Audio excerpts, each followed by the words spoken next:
station, what does he say? I'm on a Mexican radio. I'm on a Mexican world radio. Go! Broadcasting live from high atop the J.P. White Building in downtown Roswell, New Mexico. It's Mornings with Mike Winters on 106.5 Roswell's Talk FM. Is that what I sound like when I talk? Now, here's your host, Mike Winters. And good morning, one and all. Welcome to Mornings with Mike Winters. I am he. That would be me, Mike Winters. Happy middle of the week, everybody. That's right, we made it. Yeah. Senior Day at the fair. Senior. Matter of fact, we're going to play that interview this hour. We're flipping and flopping and doing things around. I'll get you to that in a minute. We're wafting in the breeze. Ooh, wafting. Wafting. Wafting.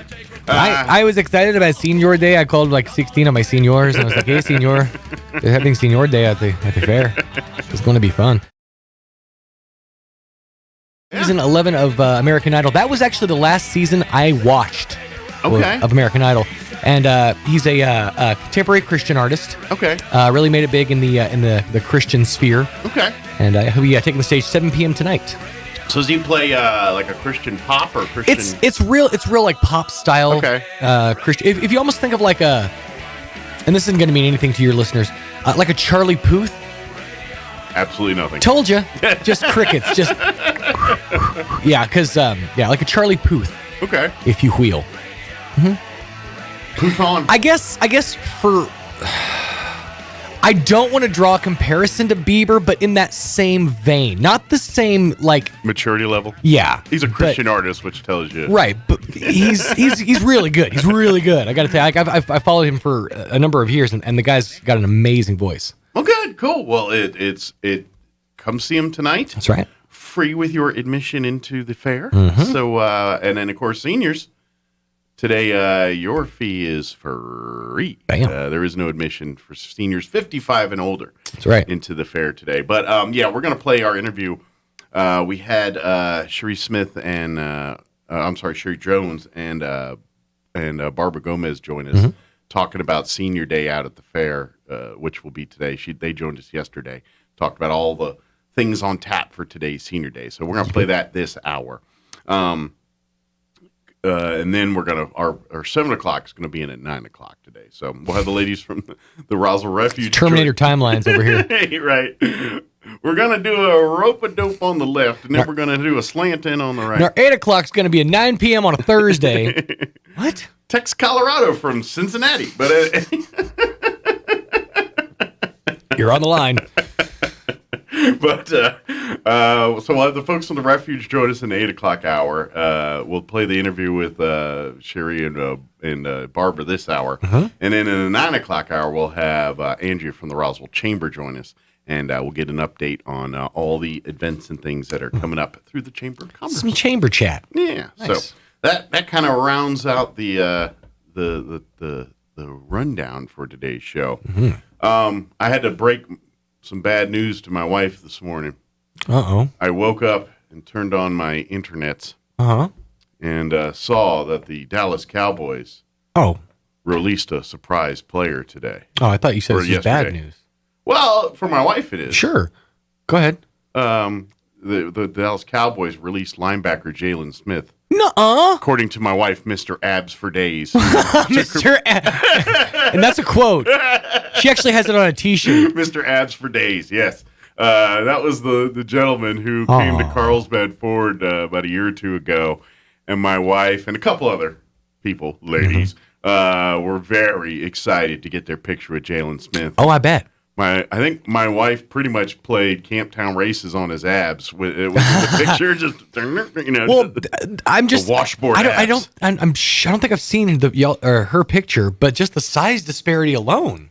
Yeah, she comes up to like his waist, and she's like her head is right in his chest, right in his right here, right in his ab basket. Yeah, in the ab situation, right there in the ab basket. Well, then she got a bird's eye view. That makes sense. Yeah. So the Cowboys released him, which weirdly enough, he's he was a captain for the team Sunday, started Sunday. Now, obviously, they drafted a guy that I guess they think is ready now, and they're not wanting to get rid of. So, but anyway, he's guaranteed money. So I don't know if something else happened. I feel like something else happened in the locker room because the Cowboys are willing to let him go and just bite the bullet on like $7.1 million that they're going to pay him, regardless whether he's on the team or not. And they won Sunday, right? They did. So that's. Well, this is where I'm wondering if the sweet irony could keep going. Washington football team's kind of needing a linebacker right now. Yeah, no. And, so wait a second. Are you saying that Kim would be forced by like? And he's a 26-year-old Pro Bowler.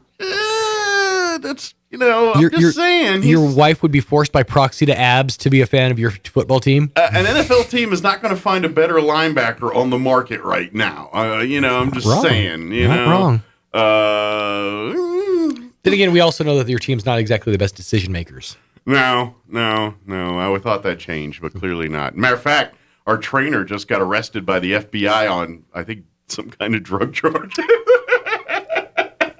Wow. Our trainer, yeah. And he's the guy in charge of COVID, so I'm waiting for us to get COVID soon. Oh, no. But I saw that story yesterday. I was like, this is why this team can't get out of its own way. So every time you make progress, you get a story that they're raping cheerleaders or some trainers getting thrown in jail for some kind of drug ring. I mean, or whatever Lord knows he's involved with. If he would have just been running vaccines instead of running Coke, like, mule and Coke. Yeah, they're really hush-hush about this, but just the muddy details I've seen about this guy's story, I got a feeling it's like a drug thing. He was like selling drugs out of his home and maybe cartelling it up or something. I got a feeling it's something because they had like the marshals and the FBI. It wasn't just I'm learning there's local PD on him. There's a lot going on in the back offices of the NFL. A lot that I can't wait until they come out with the dark side of the NFL, like the dark. No, I mean the dark side of the office side. Like, 'cause I want to see the dark side of the general manager's office. They've had a little bit of that because, like, they had the Bill Belichick one. Right. That's more front office-y than player-y.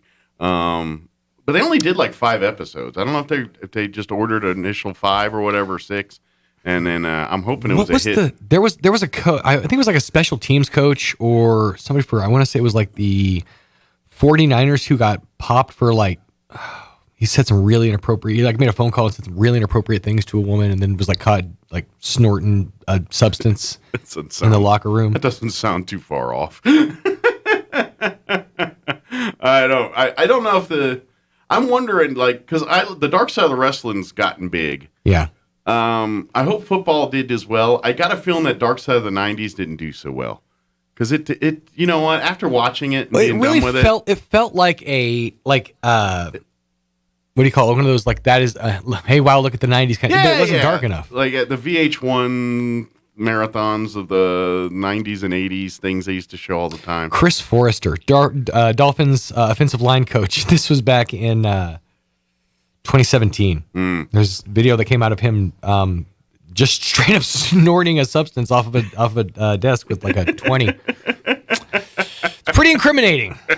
Pretty darn incriminating. Yeah. So anyway, I had to tell my wife this morning that her favorite cowboy is no longer a cowboy. So dark times in the Winters household. It is 7:14.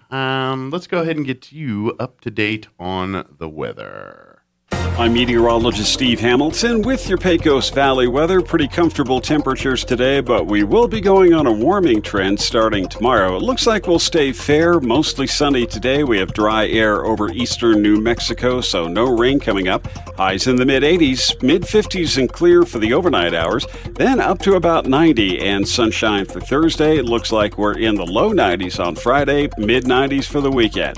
That's your latest forecast. I'm meteorologist Steve Hamilton.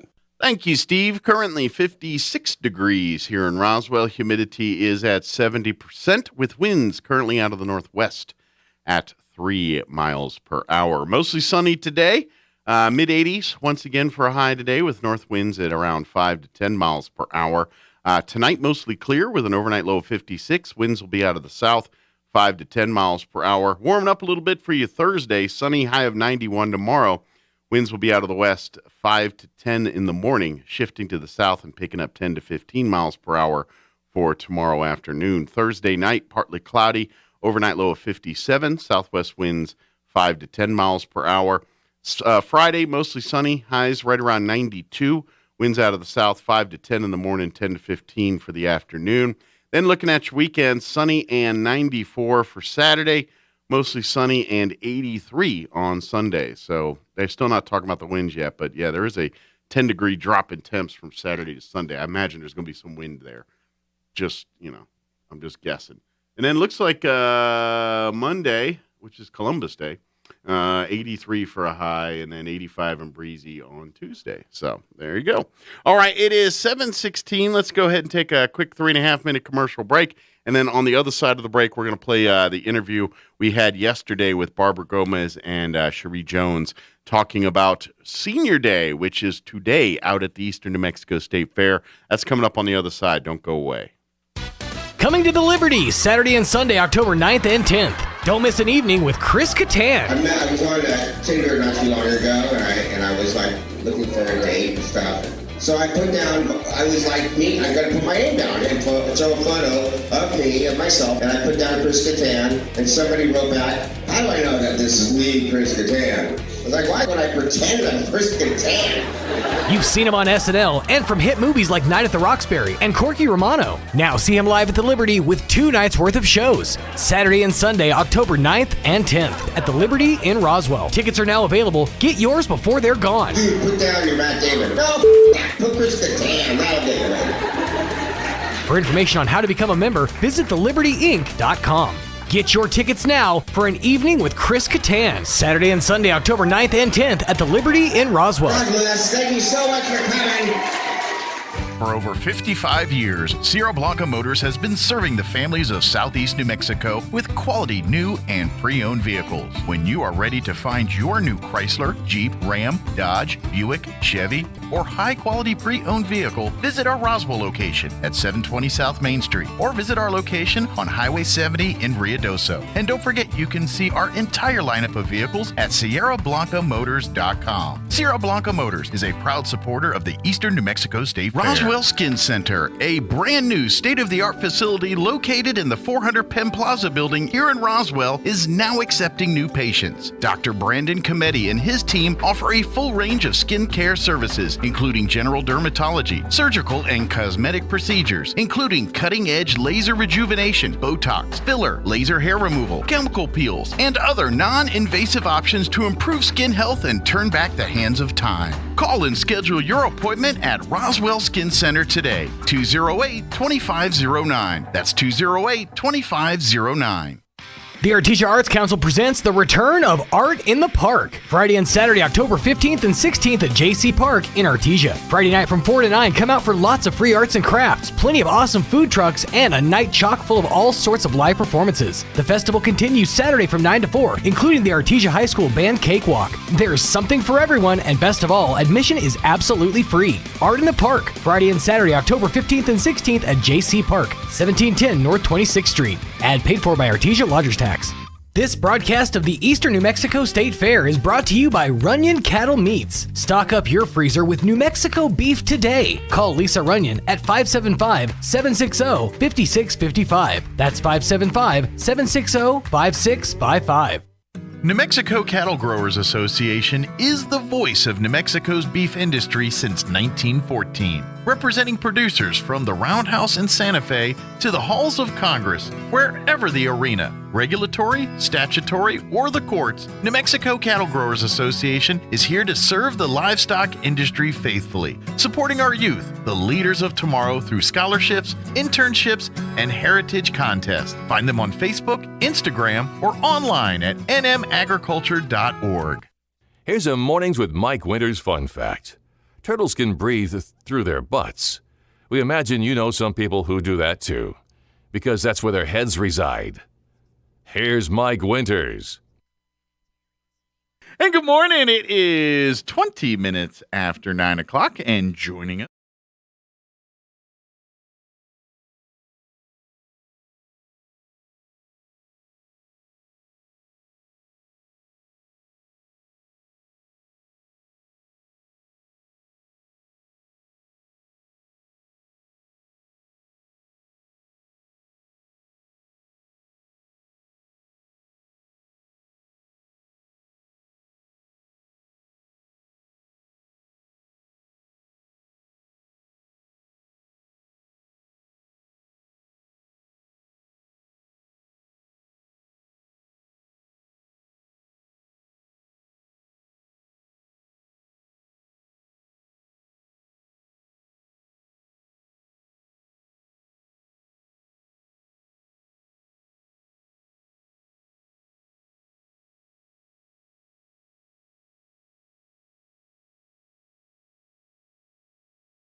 shopping or you need some cleaning or cooking. Sure. They help with all those kinds of things. See, like for me, Frontier Medical, I do have two sides to me. I have the medical and the non-medical. So part of us does do the same thing as Comfort Keepers, but Comfort Keepers is one of our sponsors. So I want to make sure that we let people know that they can go out there and visit with them about non-medical care. Now, if you need medical care. Sure, if you need shots administered and medicine done. You need Frontier. Then you need a skilled person. You need a nurse, a physical therapist, an occupational therapist, somebody different. Here's a lazy guy question. Do I have to be old and not healthy to let them come and do work for me? Absolutely. Absolutely What if not. I'm just lazy? What if I want someone to cook dinner for me? I'm sure they would be happy to come. Actually, it's great. You can do as little as 2 hours up to 24 hours a day, 7 days a week. All right. So, and there is no age limit. Okay. I have nothing wrong with me. Yeah, It'd just be nice I just want to order somebody around, okay? And then we can have Kindred Hospice. You guys know what hospice is about. Yeah. You know, end of life care. Absolutely. Very good, compassionate care. So they can tell you about that. Maybe nobody wants to think about dying, but as I said, whenever I used to work for hospice, because I used to work for hospice once upon a time, they'd ask me, am I dying? And it's like, we are all in a process of dying. All of us are. It's just some of us are in a different place than others, you know? You know, it's something, and I, just because of my own personal family and having to deal with a little bit of hospice side of things in the last couple of years here, I've definitely changed my opinion on how, because obviously you think of hospice and you think end of life, and you hear someone's on hospice and it's like, ooh, you know. Yeah, and they're going to pass within the week, and that's not always the case Not either. always the case, but here's the part, and like you said, it's the individuals, the people, because the mental health side of dying, we don't address that so much. And the staff, the family The family as mental well, health too. side is very important, and they'll go through their own grieving and angry process, and so it's good for them to get some assistance. And that's where I saw the value, because at first I'm thinking, oh, they're just there to change bedpans and do things and make it comfortable until they pass. But they almost serve as like your minister a little bit, your guidance counselor or psychiatrist. Not just for the patient or the person needing, but like you said, the whole family. Hospice is an amazing tool, and I've changed so much on that perspective of like God, I hope I don't need hospice when I die, and to like a point now. You know what? If I go that route, I can't wait to have them there to help navigate myself and whoever, family. my wife and my family involved with this. And actually, you can think about hospice as the family's going to need some guidance. I mean, they're going to need some guidance, and they're going to need some respite also. And they offer respite care so that you can go off and go get a breather for a few minutes, go get a cup of coffee, go out with, unplug away from that, because caregiving and taking care of somebody at the end of life can be very hard on the person and the family. And obviously, depending on what the condition is, that impacts. I mean, I'm sure when you're dealing with like your Alzheimer's, dementia, those type patients, that's an emotional roller coaster for everybody involved, and that hospice can really be that lighthouse in the storm that kind of keeps you on target. You know, right. Yep. And you can even have hospice in the nursing home. And so many people think, well, hospice is just if you're at home, but you can have it if your loved one is in a nursing facility. You can't take care of them. Hospice will come in there, and they will assist the resident as well as the family. Excellent. So that's another option for folks who don't realize that. But either way, what I'm saying is learn more this tomorrow. If you want to get information about hospice and ask questions that we're not asking here, that's what tomorrow's for. And actually, non-medical personal care can also go into a nursing home. And do that too. Yeah, as well. Because good to know. Let's say, you have a family member in the nursing home and you want them bathed more than the nursing home can do, or you just want somebody there to visit with your family or change their clothes or whatever. You can hire somebody from Comfort Keepers or maybe even Personal Care by Design to bring somebody in to sit there and take care of your family member if you can't be there, if you're going to be out of town or something. So if we wet a beak there for maybe you or a family member, come out to the Senior Day and the fair, even if you're not a senior and want to learn this for your loved one, please come out. And actually, Mike, it really is important for people 55 years and older to come out. I'm talking about the younger people of this range, because you're the one that's going to be taking care of your father, your mother. You're the one that needs the information. So you come pick it up. And also, I just want to give a shout out to Angela Rodriguez, Audiology. She was kind enough to support our event. She's not going to be able to be there, but she offers state-of-the-art hearing aid information and tests and things good. like that. So if you need more follow up with her, you can schedule an appointment. Yes, but you can get the ball rolling tomorrow. You can. Yeah. So Cherie, can you tell them nursing facilities are going to be there, or who else? Oh, so the nursing facilities that are going to be there would be Mission Arch Care Center. They're on the north side of town. They're coming to join us, and they are a Great skilled staff, nursing great facility, right? They have memory care unit. And so they're coming, and we also have Sunset Via On the south end. On the south end, which is the oldest nursing facility here in Roswell. So they're coming to join us, and they offer both skilled nursing, wound care, that sort of thing. Sure. And long term. And long term. Yeah. They're one of the places that they can have hospice there. You know, they have therapy. And also Casa Maria Care Center. They are there, and they'll be there with us.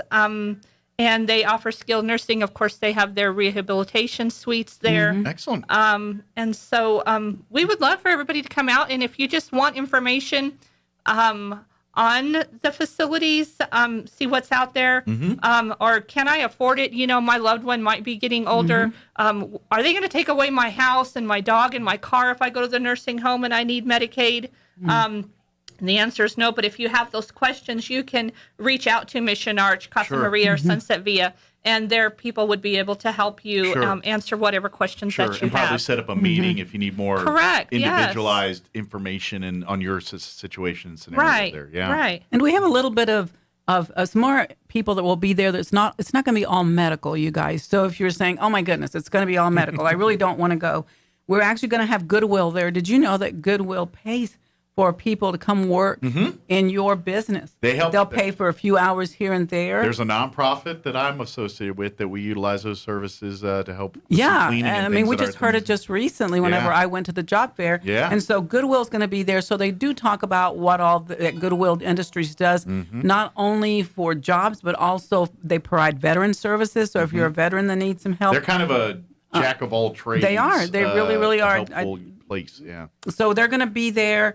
We're going to have a couple of fun things. We're going to have the wildlife desert willow will be there. Ooh. And the gentleman sent me his name and his pet's name, but his name is he's Robert. bringing an animal. Cool. His name is Robert Kasubaski. Okay, I'll let you Is figure that the that. man or the pet? That's the bird's name, okay? So good luck with Robert's name. Okay, we'll just call it with the Robert. bird's name. But the bird's name, it's a hawk, and his name is Harrison. All right. And they come from Carlsbad. So you get to come look at the hawk. He will have it there. Sometimes he has the pelicans. That's and a he cool has place an down owl. there in Carlsbad. Is it really? Yeah, they do the animal rescue and all that. The and rehabilitation center up and there. So they're going to bring one of the hawks that they've rehabilitated. Yeah, there. that's great. kind of Yeah. a cool picture. I know you can't see it, but he will be there. I will have some information probably from the Roswell Community Little Theater. They have some events that Lori talked to you about earlier. So they will have some of that information. Medicare, and I know this is not medical, but Medicare Senior Solutions is going to be there. So if you're going through that process of saying, you know, I need to sign up for Medicare, how do I do that? And of How course, does this whole process work? November is kind of a time where people look at their health care plans and reassess and re-sign up. Right. So if you need some help starting that process for seniors, they can help you with that. Yeah, you can come out and do that. Let's see. Joyce, I wanted to put a little blurb in there about the New Mexico Aging and Long-Term Services Department. So I'm an ombudsman. And what is an ombudsman? What does that mean? An ombudsman is the Swedish word for carrier of the message. And so I advocate for residents who live in long-term care facilities. Many times families come to me as well as residents and state, hey, I need some help in here. Things aren't going right. You know, can you help me out? And actually this month is Residents' Rights Month. So residents have certain rights that they have while they're in the nursing facility. And we help the residents, the facilities to recognize those rights for Make the sure they're aware individuals. of them and make sure the places are in compliance with them. Right. Yeah. And one of those rights, you know, is for them to be able to associate and communicate and have access to services. And so we want you to exercise those rights out in the community as well as whenever you get out. And so if you come to the fair on Wednesday from 3 to 6. You can get some information on that as well. Very cool. And I do want to give a shout out to our volunteers because, we can't do this without volunteers. Oh, not we at have all. some young people that will be helping us. But one specific that you may have heard of, Mike, already, our Diamond Miss, Aaliyah. And I'm sorry, I don't know Aaliyah's last name. Yeah. But this young lady's whole platform is volunteerism. Yeah. And I've never met her, but I've heard of her, and yeah. She's awesome. I believe she's only 14 years old. Yeah. And her platform is volunteerism. She has already pledged, is wanting to pledge 400 hours of volunteerism this year. And so she's been everywhere. She's been at the Chili Cheese Festival. She's helping out Kiwanis with raising money for the park. Leading by example. Yes. Love And it. she's going to come out there and help us to make hot dogs. She cleans up helps us set up and cleans up afterwards. Doing all the grunt work. Yeah, she is. And she comes out there wearing sometimes her nice dress and her crown and is Slinging out there. hot dogs. Yes, and helping us out. So I'm really excited that she's going to be out there so you can awesome. say hello and tell her hopefully- what a great job she's doing because she is. She is, really and hopefully inspire some other young people to roll up their sleeves and volunteer absolutely. like she does. Absolutely. Exactly. Absolutely. And old people, too. Everybody can volunteer. Yes, Yeah, yes. I say young people, but all of us can do that. Yes, the more experience. No more. So you guys come out. Please do come out. Senior Day at the fair is back. Yes, tomorrow. Tomorrow. Free event. Again, free admission into the fairgrounds all day for seniors 55 and older. The event hour window for seniors with all the stuff we're talking about, 3 to 6. All of it's happening in the new building out there. I would Correct. say Yes, that. I'm glad you mentioned It's that. in the new building. And if you have not been out to the fair yet, you might notice they've made some changes around the facilities Yeah, there they in the last have. 2 years since COVID. Food rows moved. They've got... that's kind of now an area where the staging and a beer garden is now there. Wow, I can't wait to see all that. I didn't know that. Seniors, there's a beer garden. So after you're done doing all your medical stuff, go get a beer. Afterwards. Yes, Go have a beer. Yeah. You earned it, right? Right? You can even carry your hot dog over there and have a Exactly. hot dog and a beer. You know what? People are like, wait a minute, this senior day starting to sound pretty Sound good. better now. Hot Yeah. dog and a beer afterwards? Yeah, now I'm in.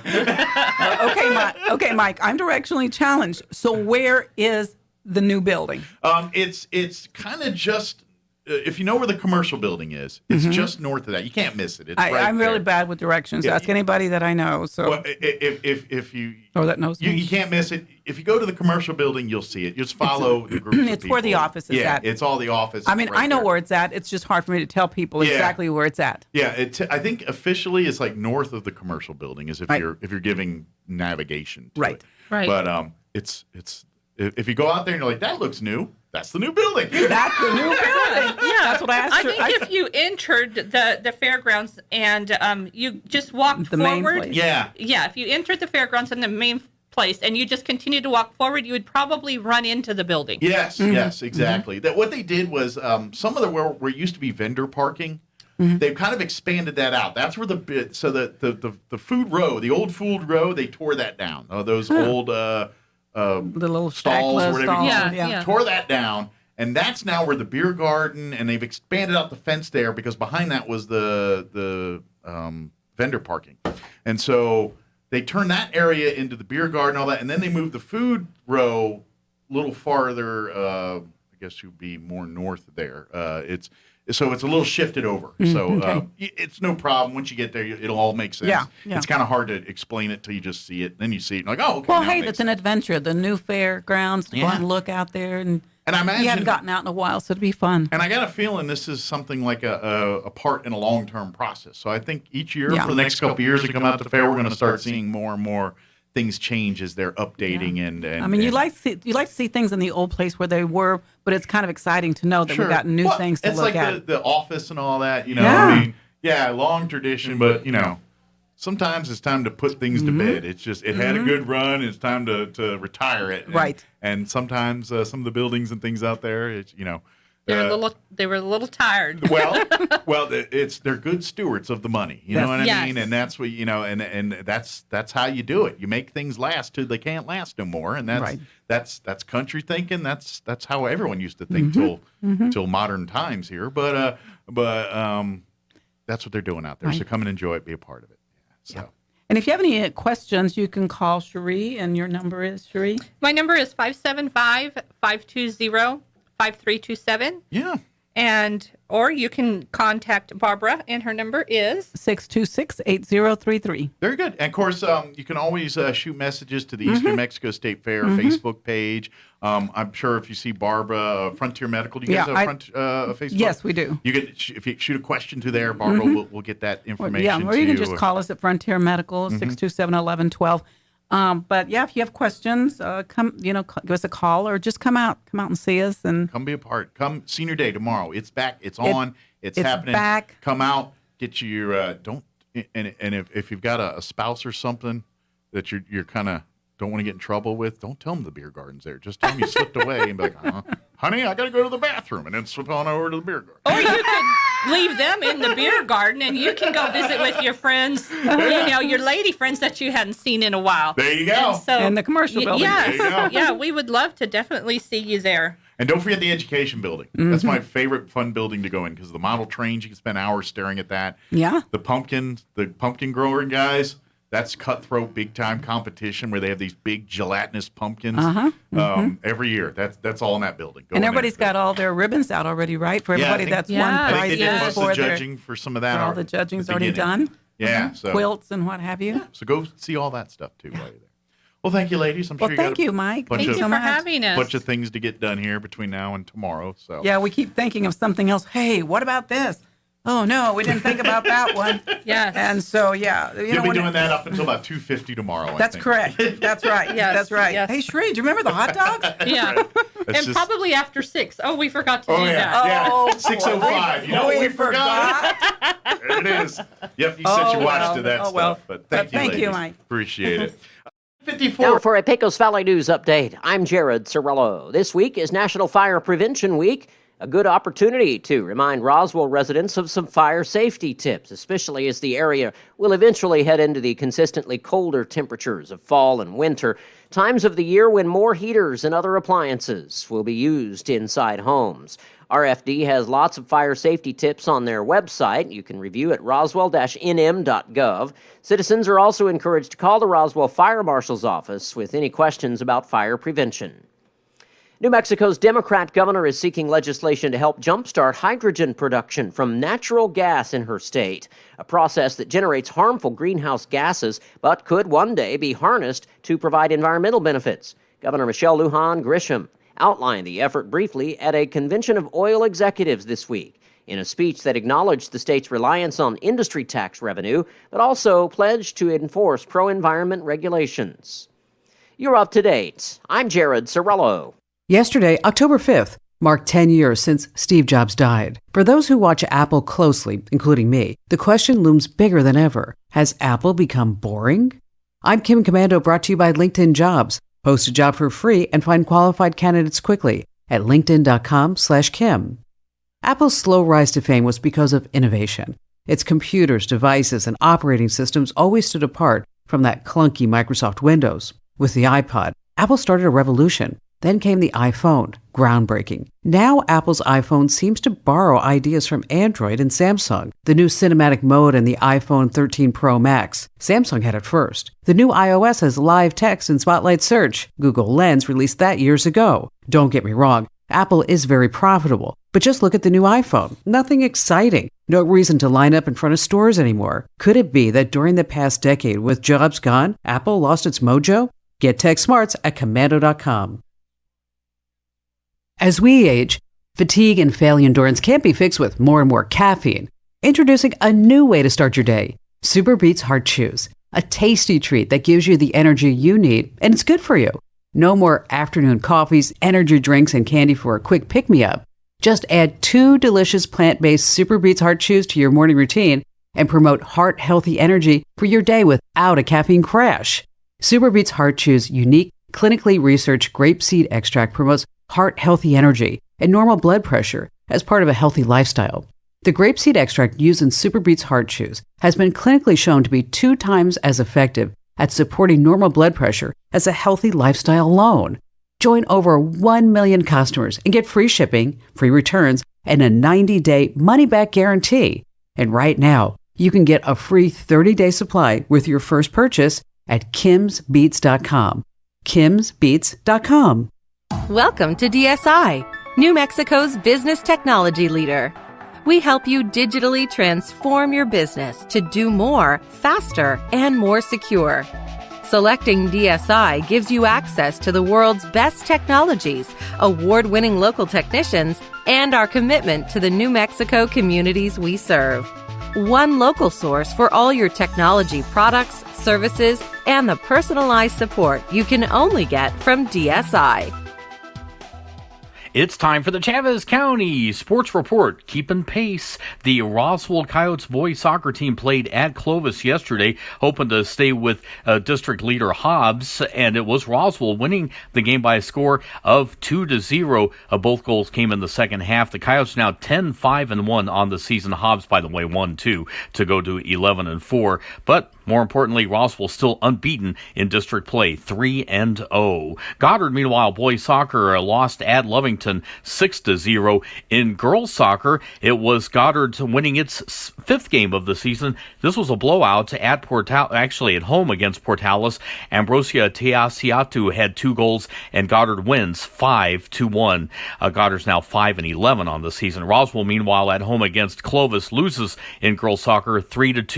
The Sports Report brought to you by DSI. Call DSI for all your office technology needs. I'm Eric Butler at Roswell's Talk FM 106.5. Times are changing, and today's funerals aren't always the sad and solemn events you might expect. This is Gabriel Casaus from Lagrone Funeral Chapel. Along with hymns and scriptures, today's funeral services are often filled with fish stories, country songs, and a joke or two, golf clubs and hot rods, favorite recipes, and kitchen disasters. At Lagrone Funeral Chapel, we believe a funeral should reflect your loved one's personality, passion, and sense of humor.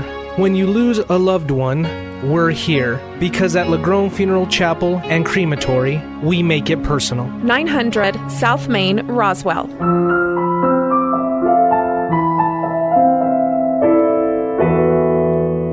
Mow, dig, haul, lift. The versatile Kubota BX Series subcompact tractor does it all. Switching attachments is simple, and a smooth hydrostatic transmission makes for easy operation. The Kubota BX Series, the #1 selling subcompact tractor in the U.S. for over 10 years. Talk to your local Kubota dealer today to schedule a demo. Go to KubotaUSA.com for full disclaimer. Amigo Machinery, 2801 Southeast Main Street, Roswell. Clyde Lewis and Ground Zero is now in Roswell on 106.5 FM. KEND Roswell. News this hour from townhall.com. I'm Rich Thomason. Casting a wary eye across the Taiwan Strait, the Taiwanese defense minister, who says relations between Taipei and Beijing haven't been this tense in decades amid numerous Chinese military flights into Taiwan's airspace. The minister, a retired general, said relations with Beijing were at their most dangerous since he joined the military 40 years ago. He said China already had the ability to invade, but it would be able to launch a full-scale assault in just 4 years' time. China considers self-governing Taiwan to be part of its own territory and wants it to unify with the mainland. Taiwan's President Tsai Ing-wen said the island was part of a global contest of values, and if it were to fall, it would show authoritarianism had the upper hand over democracy. The BBC's Michael Bristow. A serious invasion of privacy, government overreach at its worst. That's what some congressional critics are saying about a Biden administration proposal to have the FBI investigate parents who protest at school board meetings. The proposal, aired by Attorney General Merrick Garland, likens outspoken parents to domestic terrorists. Tony the Tiger hits the bricks. It's not clear how supplies of Kellogg's cereal like Frosted Flakes will be affected. 1,400 employees are on strike. The union and the company have been in talks, but sticking points include pay, health care, and reduced retirement benefits. Workers say they were putting in 12-hour shifts 7 days a week to keep up production because of the pandemic. Kellogg's insists its offer is fair and would increase wages and benefits for its employees that it said made an average of $120,000 a year last year. And the company says it's implementing contingency plans to limit supply disruptions in its cereal. I'm Julie Walker. On Wall Street, the Dow down 422 points. More on these stories at townhall.com. One listener that stands out that I worked with was this older couple that was interested in refinancing. They reached out to a few different lenders, and their credit wasn't the best. I know some of these other bigger banks, you just won't hear back from them, which I cannot stand. Not everybody has the 780 credit scores, and just because you don't qualify at one time doesn't mean that you'll never qualify. I'll walk you through what you have to do, whether it's 2, 3, 6 months from now. Back to that older couple, we worked with them for months and months to improve their credit, and we were able to get the loan done. We were saving them hundreds each month, thousands of dollars a year, finally got themselves into a situation financially that they can handle, and they could start saving money each month for retirement. End of the day, they just could not be happier, which just put a huge smile on my face. We are United Faith Mortgage. United Faith Mortgage is a DBA of United Mortgage Corp. 25 Melville Park Road, Melville, New York. Licensed mortgage banker. For all licensing information, go to NMLS or corporate NMLS number 1330. Equal housing lender. Licensed in Alaska, Hawaii, Georgia, Massachusetts, North Dakota, South Dakota, or Utah.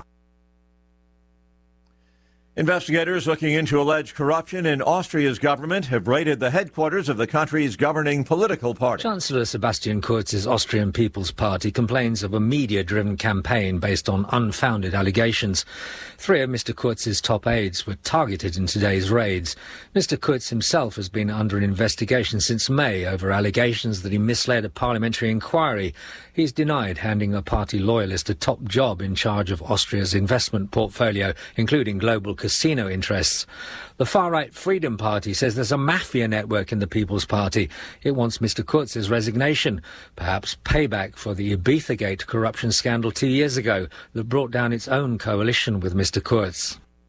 That's the BBC's Mike Sanders. Amazon opening its first general store outside of the United States, this one located in a mall in Britain. News and analysis at townhall.com. The European Union takes the wraps off a strategy aimed at combating anti-Semitism. The plans are designed to better tackle hate speech, raise awareness about Jewish life, protect places of worship, and ensure the Holocaust isn't forgotten. Another focus of the plan is to ensure that EU aid and development funds that go abroad can't be used for activities that might incite hatred and violence against the Jewish people. According to Europe's Fundamental Rights Agency, 9 out of 10 Jews see anti-Semitism on the rise in their country. I'm Walter Ratliff. A trove of leaked documents shows that for years, Lebanon's politicians and bankers have stored wealth in offshore tax havens, using it to buy expensive properties. It is a galling revelation for masses of newly impoverished Lebanese caught up in one of the world's worst economic meltdowns in decades. And again on Wall Street this hour, the NASDAQ down 170 points. More on these stories at townhall.com.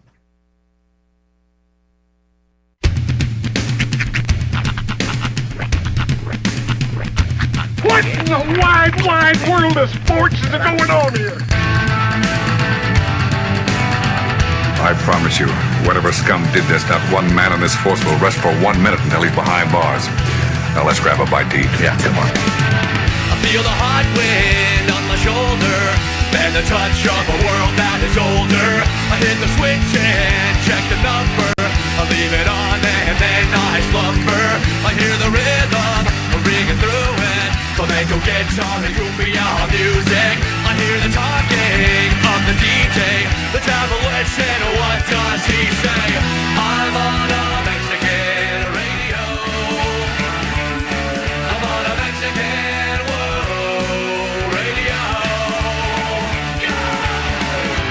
Broadcasting live from high atop the J.P. White Building in downtown Roswell, New Mexico. It's Mornings with Mike Winters on 106.5 Roswell's Talk FM. Is that what I sound like when I talk? Now, here's your host, Mike Winters. And good morning. It is 6 minutes after 8 o'clock. Welcome to hour number 2. The Deuce. Mornings with Mike Winters right here on 106.5 Roswell's Talk FM. Buenos middle of the week, everybody. Sí. Happy Wednesday. Hope Yes. you're all Miércoles. Sí. Buenos miércoles. Yep. Everybody. Lunes, Martes, Miércoles. Yep, Yeah. That's the one. Mm-hmm. So happy Miércoles. Yes. And It's funny that even in Spanish, Wednesday is the hard one to spell. Yep.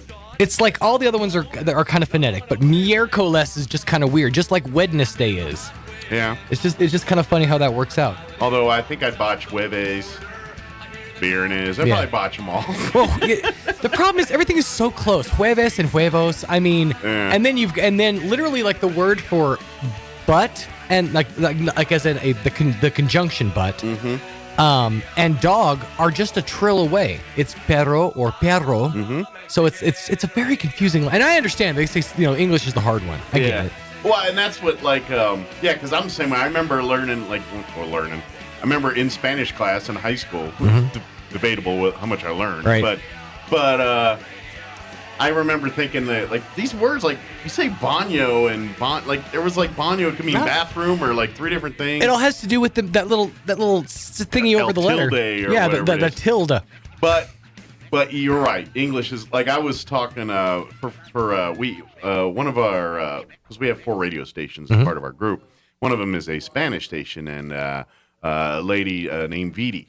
She's been with us for many moons. Lady Dinamita, friend of ours, but she does a lot of voice work on our Spanish stuff, and of course we've had discussions over the years about how words go into English and Spanish, and I think the big part about English that confuses most other people that's not their first language is the fact that we spell our vowel combos don't make sense to nobody else. I've seen this post literally over the last EE and OO can be pronounced 4 different ways depending on and also the word it's in. I read, or if you could read what I read, a sentence, if you could read what I read, is very complicated to somebody who speaks another language because it's read and read. Sure, or live your life live. Yeah. Live live. Exactly. That's a messed up sentence to try to translate. So yeah, I get it. But I guess just because we've been engrossed in it since day one on this earth, it's a little different, and it's no different for them. It's all about perspective. I've joked about this with a couple of my Spanish-speaking friends, and also with Jazz, that somebody who's fluent in Spanish could actually make a career out of being a professional shopper for awkward Caucasian folks that want no, hang on, hear me out. All right. Hear me out. Awkward Caucasian folks who want authentic Mexican products, but feel awkward walking into paleterias, tortillerias, taquerias. We feel awkward ordering in those places. I go to a place like my favorite paleteria, and I want to order what I like to order. It's very awkward, So I said they could actually make a living as a professional shopper for awkward white folk that just want. I said they could be a RIA specialist, essentially. They specialize in RIAs. A sommelier, someone who can navigate. A RIA sommelier. A person who does not know how to navigate a menu at a palateria. Exactly. Or a bodega. And I'll put it in perspective. I went to Taqueria Jalisco. Or Carne Sierra. Yeah, I went to Taqueria Jalisco with Jazz over the weekend, and I felt comfortable for the first time ordering because she ordered for me, and she ordered in Spanish, and then she just asked me what I want. I was like, yeah. He just sat there and went, yeah. This is cool. I want that. I was happy too. I had ceviche. It was great, man. You know what? It was actually funny because you were talking about after the Peppers dinner. Oh yeah, that ceviche. That's what got me going. I'm like, oh my, I want some ceviche now. Yeah. So I had to get me some. Yeah, I didn't even wait for the chips. I just did. I just sat ate it with a spoon. I got my tostadas. I just went to town, dude. It was great. I was like, I'm supposed to eat these with chips? I didn't get that far. A guy eating tuna out of a can. Pretty much. No, I feel you. I'm it was the same guy. $1 tuna, but heck yeah, that's real good. It was tasty. Yeah, it was good. I think more people would be down with fish if they tried ceviche. 100%. Yeah, I think they could get over that stigma that people have with fish. I was joking that you can actually get 2 lobster tails frozen at Walmart, and butter and all that. And I was like, lobster is really just a vessel to get butter into my face. I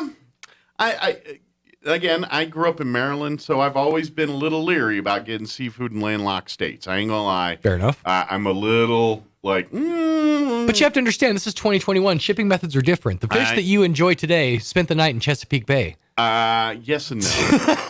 Yeah, I don't think. What? That's actually one of my favorite Rodney Dangerfield bits of all time. He says, you know how they always talk about the authenticity of the fish? He said, the fish that you enjoy today spent the night in Chesapeake Bay. I don't want to hear about where my fish spent the night, who we spent it with, or what he was doing when he was there. Makes sense. Yeah. That sounds about his level. Mm-hmm.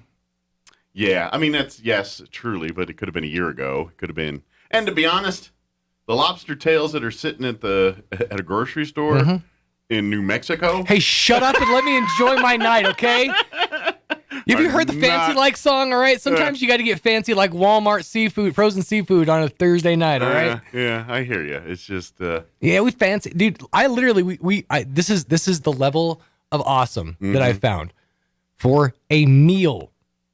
A couple of nights ago, we had canned sardines and oysters with Fritos. Like, she's the one, dude.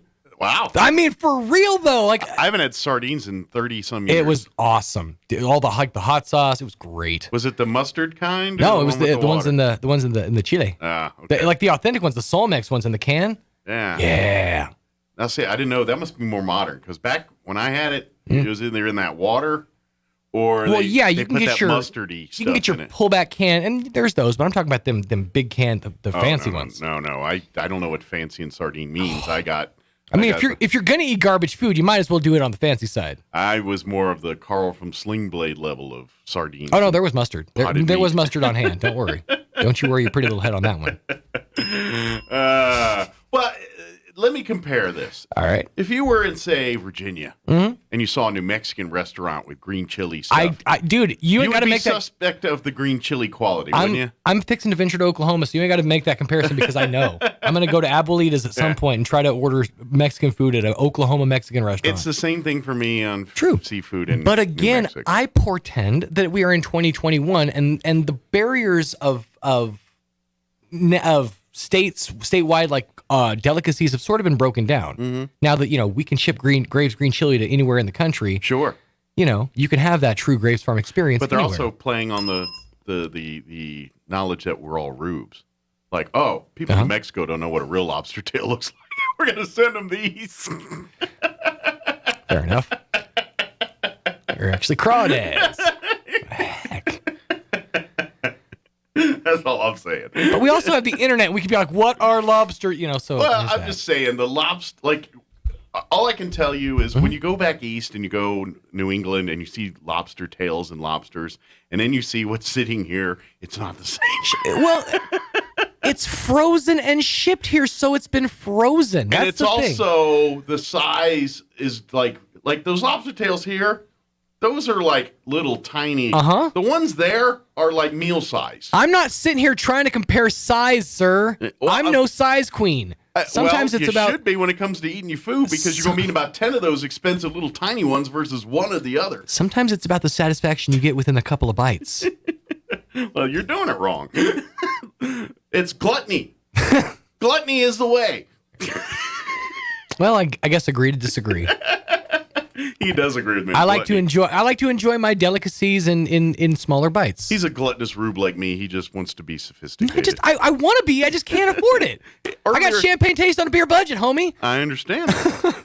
But I'd rather have a pile of something cheaper that I like versus a little bit of something expensive that I like and be satisfied. You know what I'm saying? If I'm looking to eat, I don't want to eat a lobster tail that's the size of my finger and be like, hey, what happened? Now I'm still hungry. Like pretty substantial tails, though, from what I saw. They were like, And then I'm not going to compare size to your New England lobster tails, sir.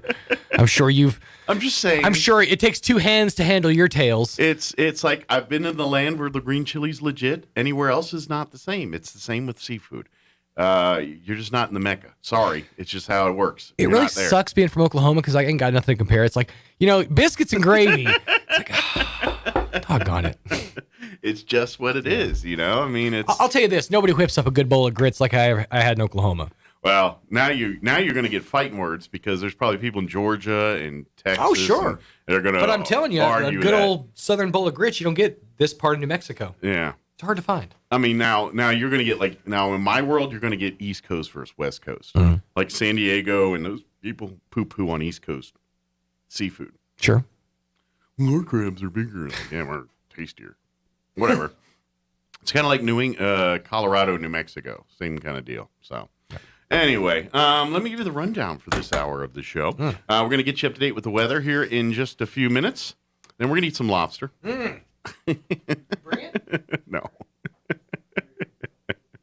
I got lobster bites from Long John, so.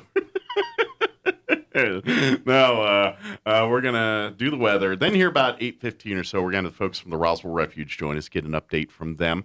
And, of course, October, Domestic Violence Awareness Month, so I imagine they've got some festivities and events planned as part of recognition for that. So we'll talk all about that with them this hour. Later on, we'll get you up to date with local news along with your town hall business update and whatever else we can come up with for this hour of the show. It is 17 minutes after 8 o'clock. I'm going to lick the butters off my fingers, and you will get to enjoy the weather. I'm meteorologist Steve Hamilton with your Pecos Valley weather. Pretty comfortable temperatures today, but we will be going on a warming trend starting tomorrow. It looks like we'll stay fair, mostly sunny today. We have dry air over eastern New Mexico, so no rain coming up. Highs in the mid-80s, mid-50s and clear for the overnight hours, then up to about 90 and sunshine for Thursday. It looks like we're in the low 90s on Friday, mid-90s for the weekend. That's your latest forecast. I'm meteorologist Steve Hamilton. Thank you, Steve. Currently 57 degrees here in Roswell. Humidity is at 69%. Winds currently out of the northwest at 8 miles per hour. Sunny today, highs in the mid-80s, much like yesterday. Beautiful day in southeast New Mexico. Winds out of the north 5 to 10 miles per hour today. They'll shift out of the south later today. Wait for that shift. Tonight, mostly clear. Overnight low of 56. Winds out of the south 5 to 10 miles per hour. Thursday, a little warmer tomorrow, warming up, and we're going to be a little bit warmer for the next couple days after today. Sunny and 91 for you Thursday, west winds 5 to 10 in the morning, 10 to 15 for tomorrow afternoon. Thursday night, partly cloudy, overnight low of 57, southwest winds 5 to 10. For you Friday, sunny, high of 92, south winds 5 to 10 miles per hour. For your Saturday, sunny skies, a high of 94, and then Sunday, 10 degrees cooler, mostly sunny, 83 for a high. So I'm guessing we're going to see some breezes on Saturday night to bring in the cooler temperatures, which is still great, 83. I'll take that 83 any day of the week for Sunday. All right, it is 8:19. Let's go ahead and take a quick break, and then on the other side of the break, Kay Galindo with the Roswell Refuge will join us. Don't go away. You're listening to Mornings with Mike Winters. We serve all New Mexico. If you think it's hard to take out a home loan, those rumors are wrong. It's not true. Contact Loan Officer Elliot Rodriguez, MLS number 41002 at CMG Financial, phone number 719-237-4680. At CMG Financial, we can help. Experience extraordinary with CMG Financial, every customer, every time, no exceptions, no excuses. CMG Financial is a registered trade name of CMG Mortgage Incorporated, MLS 1820. CMG Mortgage Incorporated is equal opportunity lender. To verify complete list of states licensed, visit www.mlsconsumersaccess.org. Equal fair housing is the right for everyone to have access to all housing opportunities without discrimination based on race, religion, national origin, sex, color, familial status, or disability. It's time to stock up on beef. Do it the most affordable way by buying a whole or half beef from Runyon Cattle. A whole beef feeds a family of 4 for nearly a year. Buy your meat in bulk for about $6 a pound. Skip the store and skip the wait lines. Beef isn't something that you should have to wait on. Stock up on New Mexico homegrown grass-fed and grass-finished beef today by calling Lisa with Runyon Cattle at 760-5655. That's 760-5655. Delivered to your home freezer. Where can you find the best selection of beautiful and unique home decor in the region? Easy, Casa Decor in Ruidoso. For years, people from all over have come to Casa Decor for the best selection of rustic, real wood furniture, beautiful decor from the Southwest and beyond, and quality outdoor furniture and accessories that are built to last a lifetime. At Casa Decor, they have over 10,000 square feet of showroom for everything you need. Casa Decor opens 7 days a week from 9:30 to 5 at 1214 Meacham Drive in Ruidoso or online at casadecorruidoso.com. Proud supporter of local high school sports. As the school year comes to an end and COVID restrictions start to ease, don't lose sight of the lessons learned. Cover your cough, positive personal hygiene, respect one another, show and tell others you love them. Fiscal and social responsibility are great ways to show your love. This is Damon Graham, your local New York Life agent. I can help you show your love to others. Call me at 575-623-0803 so we can determine how you best can show your love. Expect to be blessed.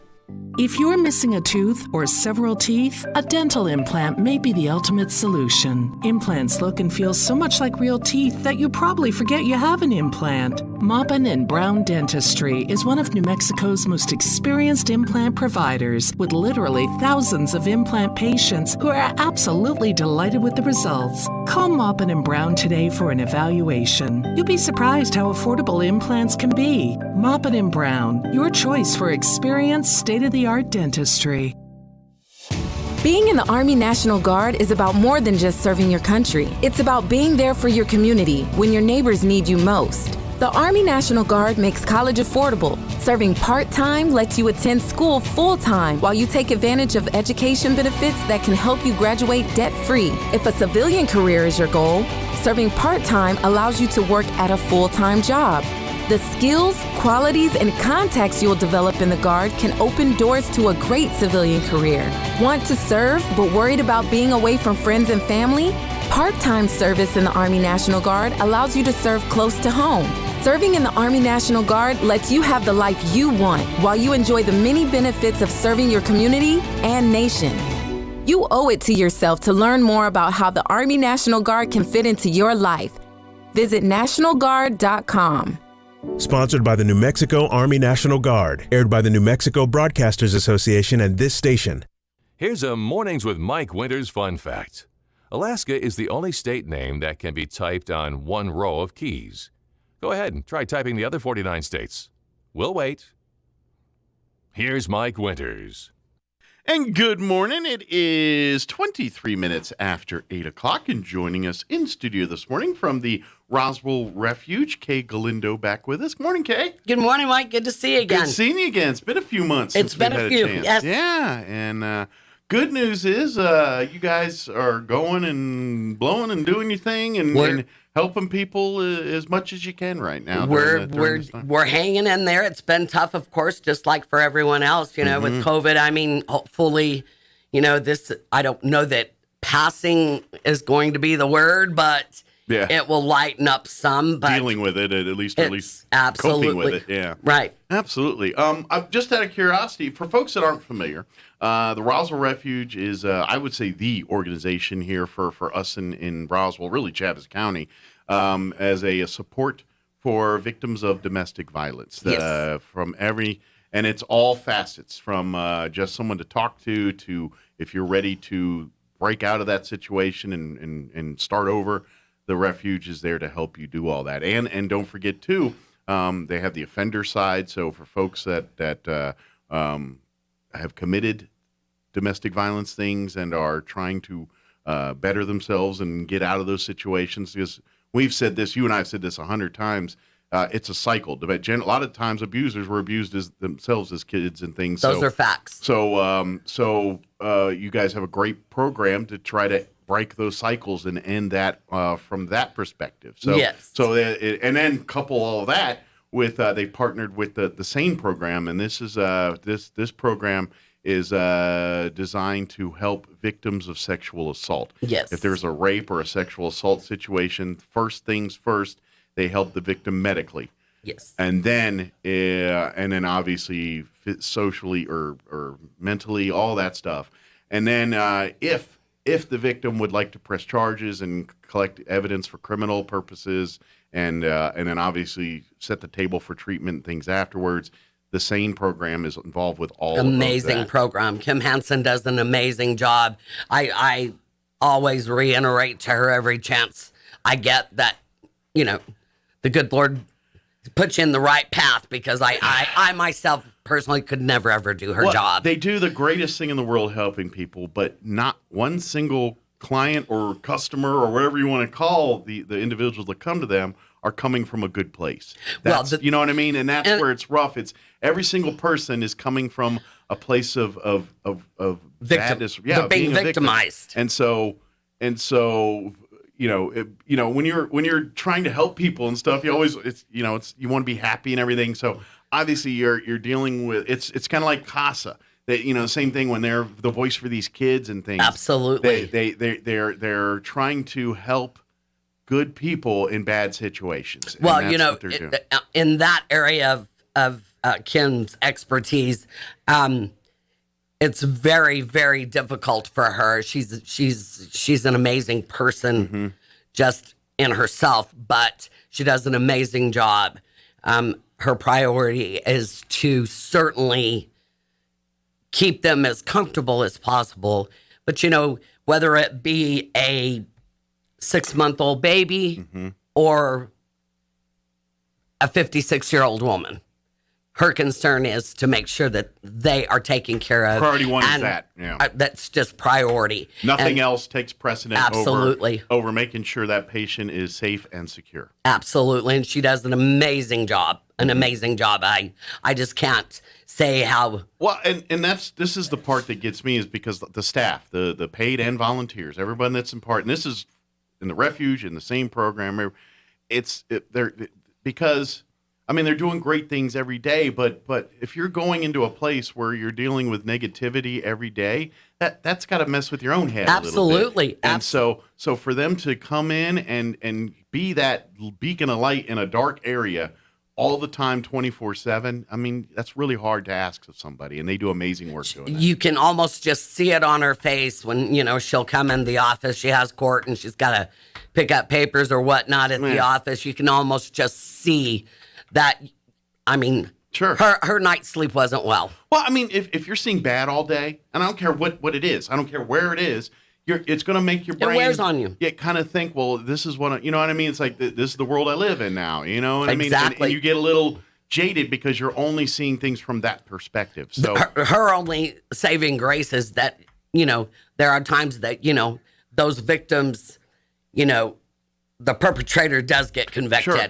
So, she works. You get those moments. Absolutely. Sure. But here's the thing is you're dealing with people that have hit their bottoms or are really in a rough spot, and you have to be happy or be positive no matter what. And that's where it's so great for these folks, because if you're in a negative world all the time, it's easy to fall into that mindset, into that. Absolutely. And so the mental health of your staff and volunteers is so vital, because if they can't take care of themselves, which they've got to because of the nature of the work, absolutely, they can't help others, and they end up slipping into the very same things that they and that probably dark side as well that they're helping the people come out of. And it's hard. It's hard not to do that, even in it's like law enforcement or anything else. Anything else. You get too close to the situation sometimes, and it does become very strenuous mentally, when, it's just like, when they come to the window and they need a restraining order, and you obviously can see that they've been abused through the ringer. Yeah. And some are very bad. Sure. You can't help but take that home with you, and it weighs on you. And of course, what legally you can and can't do in certain scenarios and things, sometimes your hands are tied, even though what you want to do is the right thing, but legally you're but it's and just that's the beast of what we're talking about. Absolutely. Here. But that's why it's so great that the individuals there that are doing this stuff. We talk about in the world and heroes and everyday heroes and all this stuff. Those individuals that spend day in and day out with at the refuge in the same program and organizations like it throughout the world. They are heroes. These Absolutely. are people that are doing things that are changing lives, and putting their own selves at peril to do it. They really are. And it's kind of an unfortunate thing. October is Domestic Violence Awareness Month. Unfortunately, we're at a bad point where we're not able to really do our vigil.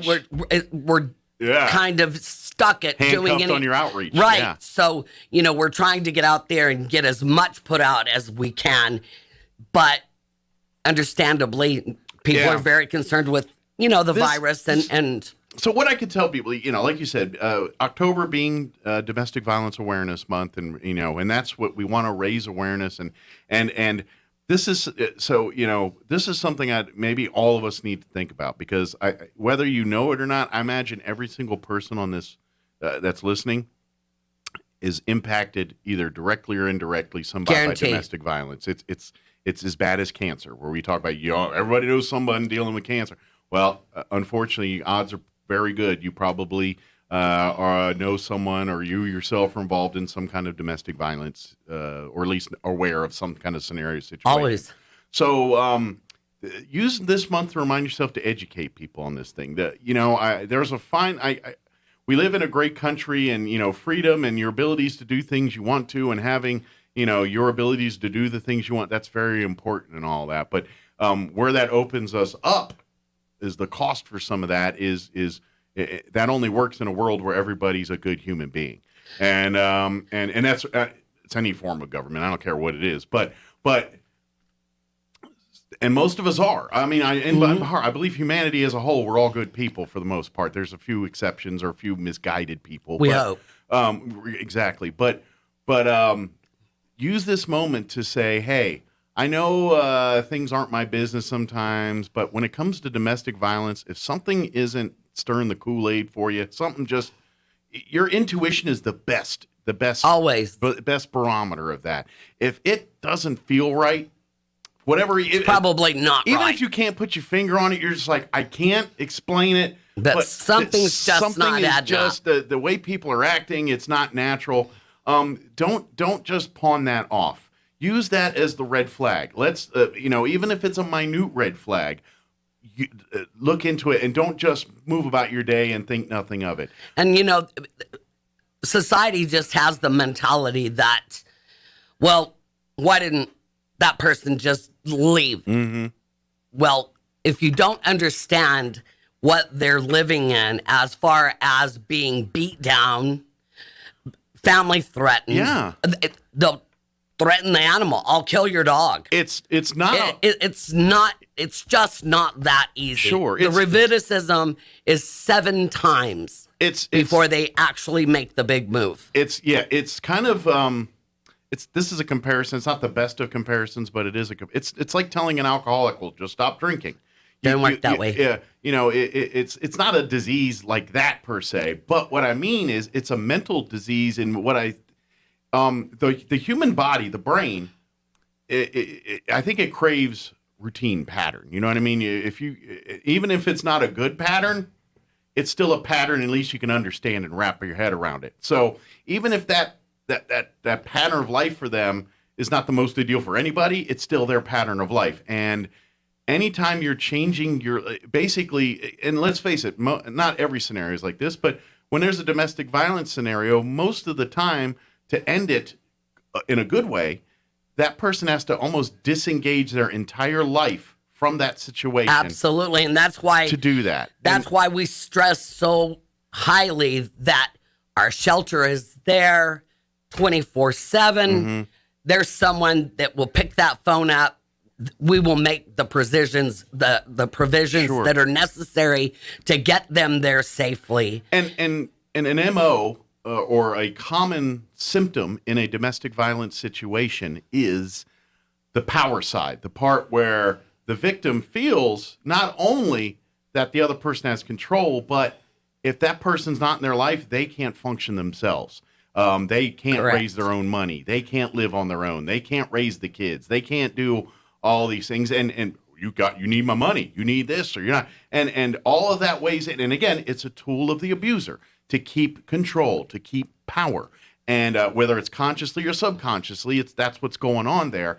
And so the victim believes that and buys into that. Well, when you've lived it, for all this that's what time, they know. That's what they know, and never been allowed to actually stand on your own 2 feet because generally, they're very controlled. Mm-hmm.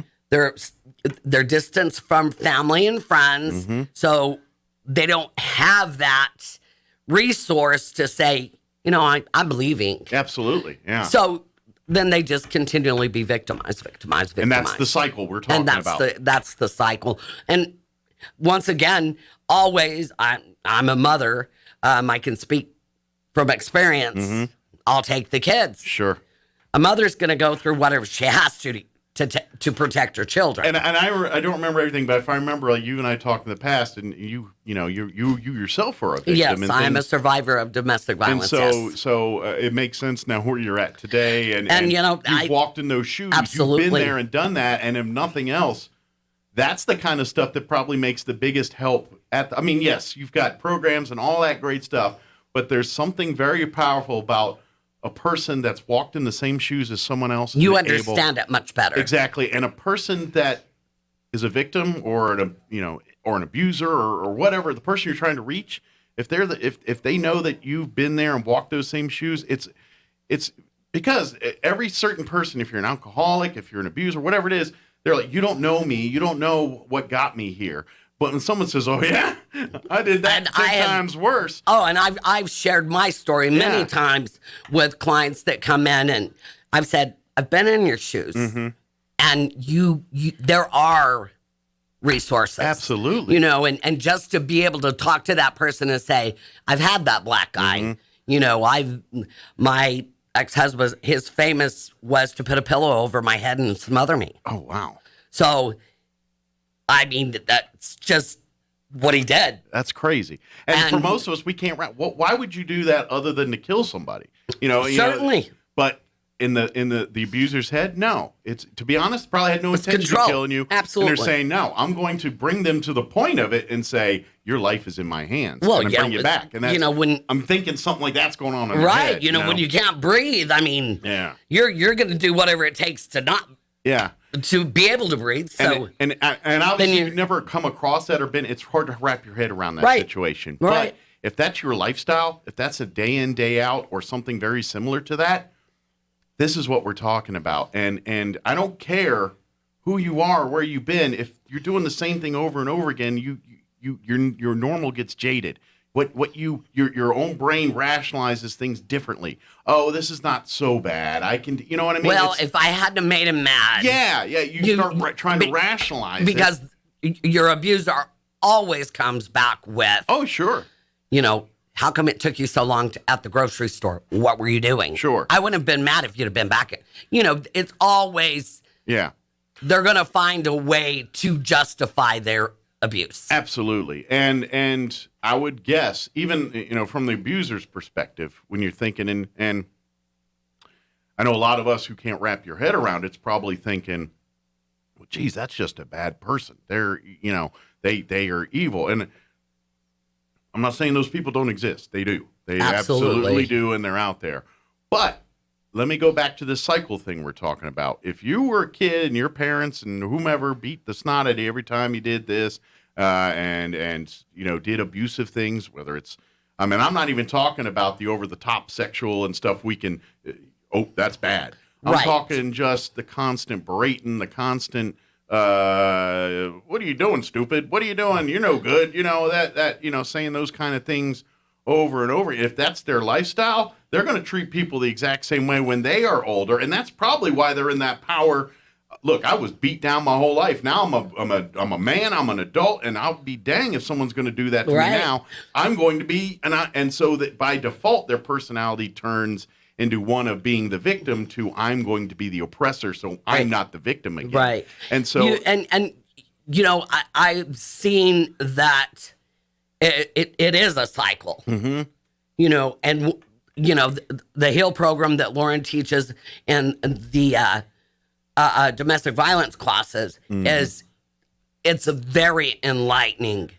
So, when she does see that light come on, then they actually realize, my dad did it, my brothers did it, well, okay, you can break the cycle. Someone has to break the cycle, because if the cycle isn't broken, it's just going to continue. Absolutely. And this is my opinion. This is just me. I'm not throwing it. It's just what I think when we talk about domestic violence and breaking the cycle here. And I think the one thing that we as humanity will have to do before we even have a real shot of breaking that cycle for good.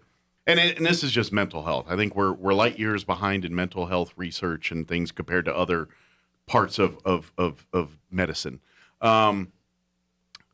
But because of, and it's going to take all of us, because I think that the trick to breaking the cycle is to be more into the therapy and things for the offender side. Well, that goes back to our awareness. I think, but we as a people almost need to forgive a little bit, because it's and this is society, and I'm not saying this is a bad thing or a good thing.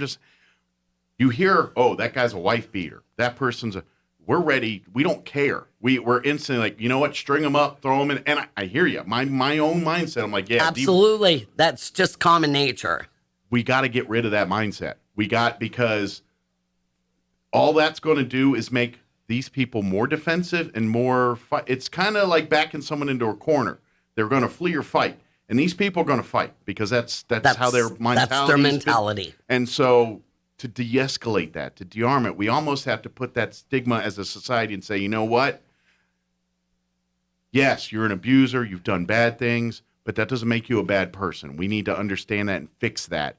It's no different. And then I'm getting like I just watched a documentary on Netflix about it's a guy with a multiple personalities, Billy Milligan. Mm-hmm. I don't know if he was a famous case in the 70s, 80s, yes, and everything else.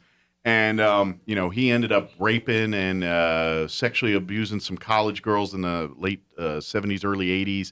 And then later on in the 80s, after some of his treatment things, there was some murders, which he probably ended up doing. But the trick was, it's like, yeah. And it's not a whole lot different than the same scenario here. We're talking, it's like, he's diagnosed. He really legitimately has multiple personalities. So, yes, what he's doing is heinous. But if the main personality doesn't realize that's even going on, is it fair to punish that person? If you know what I'm saying? It's so to the easy outside person, string them up, right? And I commiserate and feel that too because I'm the same way. But in reality, if he's legit, and of course, we're so behind, you can't tell if he's fake and real because we don't have the medicine there we're just learning and understanding this. And we're still, this was 80s and 70s. I imagine we're not that much farther along in this research on this type of stuff. But it's not, it's no different there. The only way we're going to figure out how to deal with that is we're going to have to let our own hang-ups come down on some of this stuff, not automatically label something as evil. Without saying, well, it's evil till we don't understand it.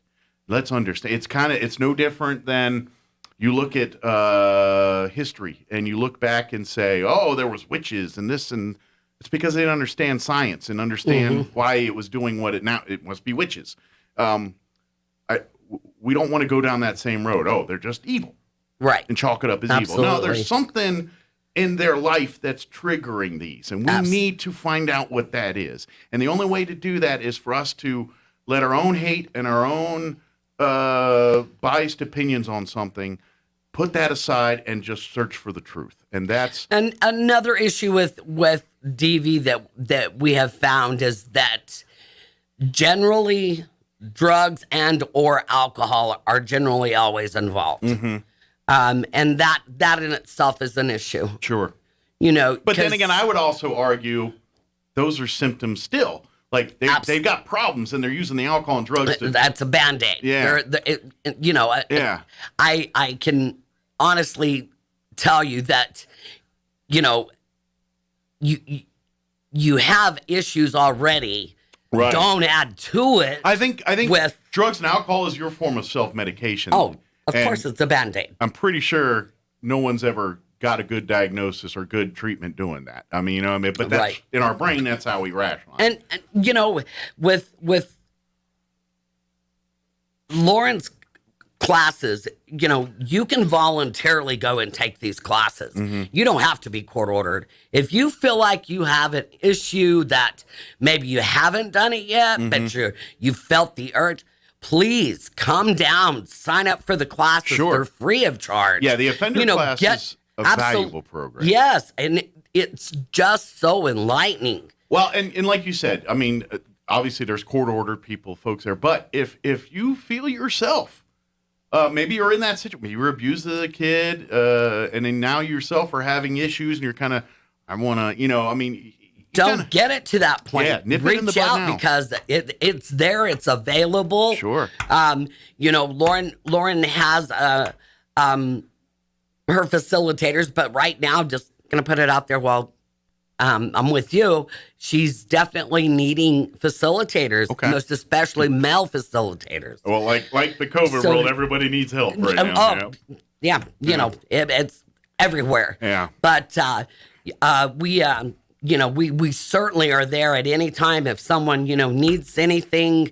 Lauren goes above and beyond. Absolutely. Her and all of her staff, they're just amazing. And the whole refuge umbrella is a success because of those staff. That's the main reason why. We got the generosity. People made great donations, and all of that keeps those doors open. But that staff and those individuals that are part of the refuge, the SANE program, that's the real treasure. That's the real. That's the core of our organization. Yeah, that's what's making a difference every single day. Gonna shoot it out there too while we're on air. The shelter is in dire need of hygiene. Okay.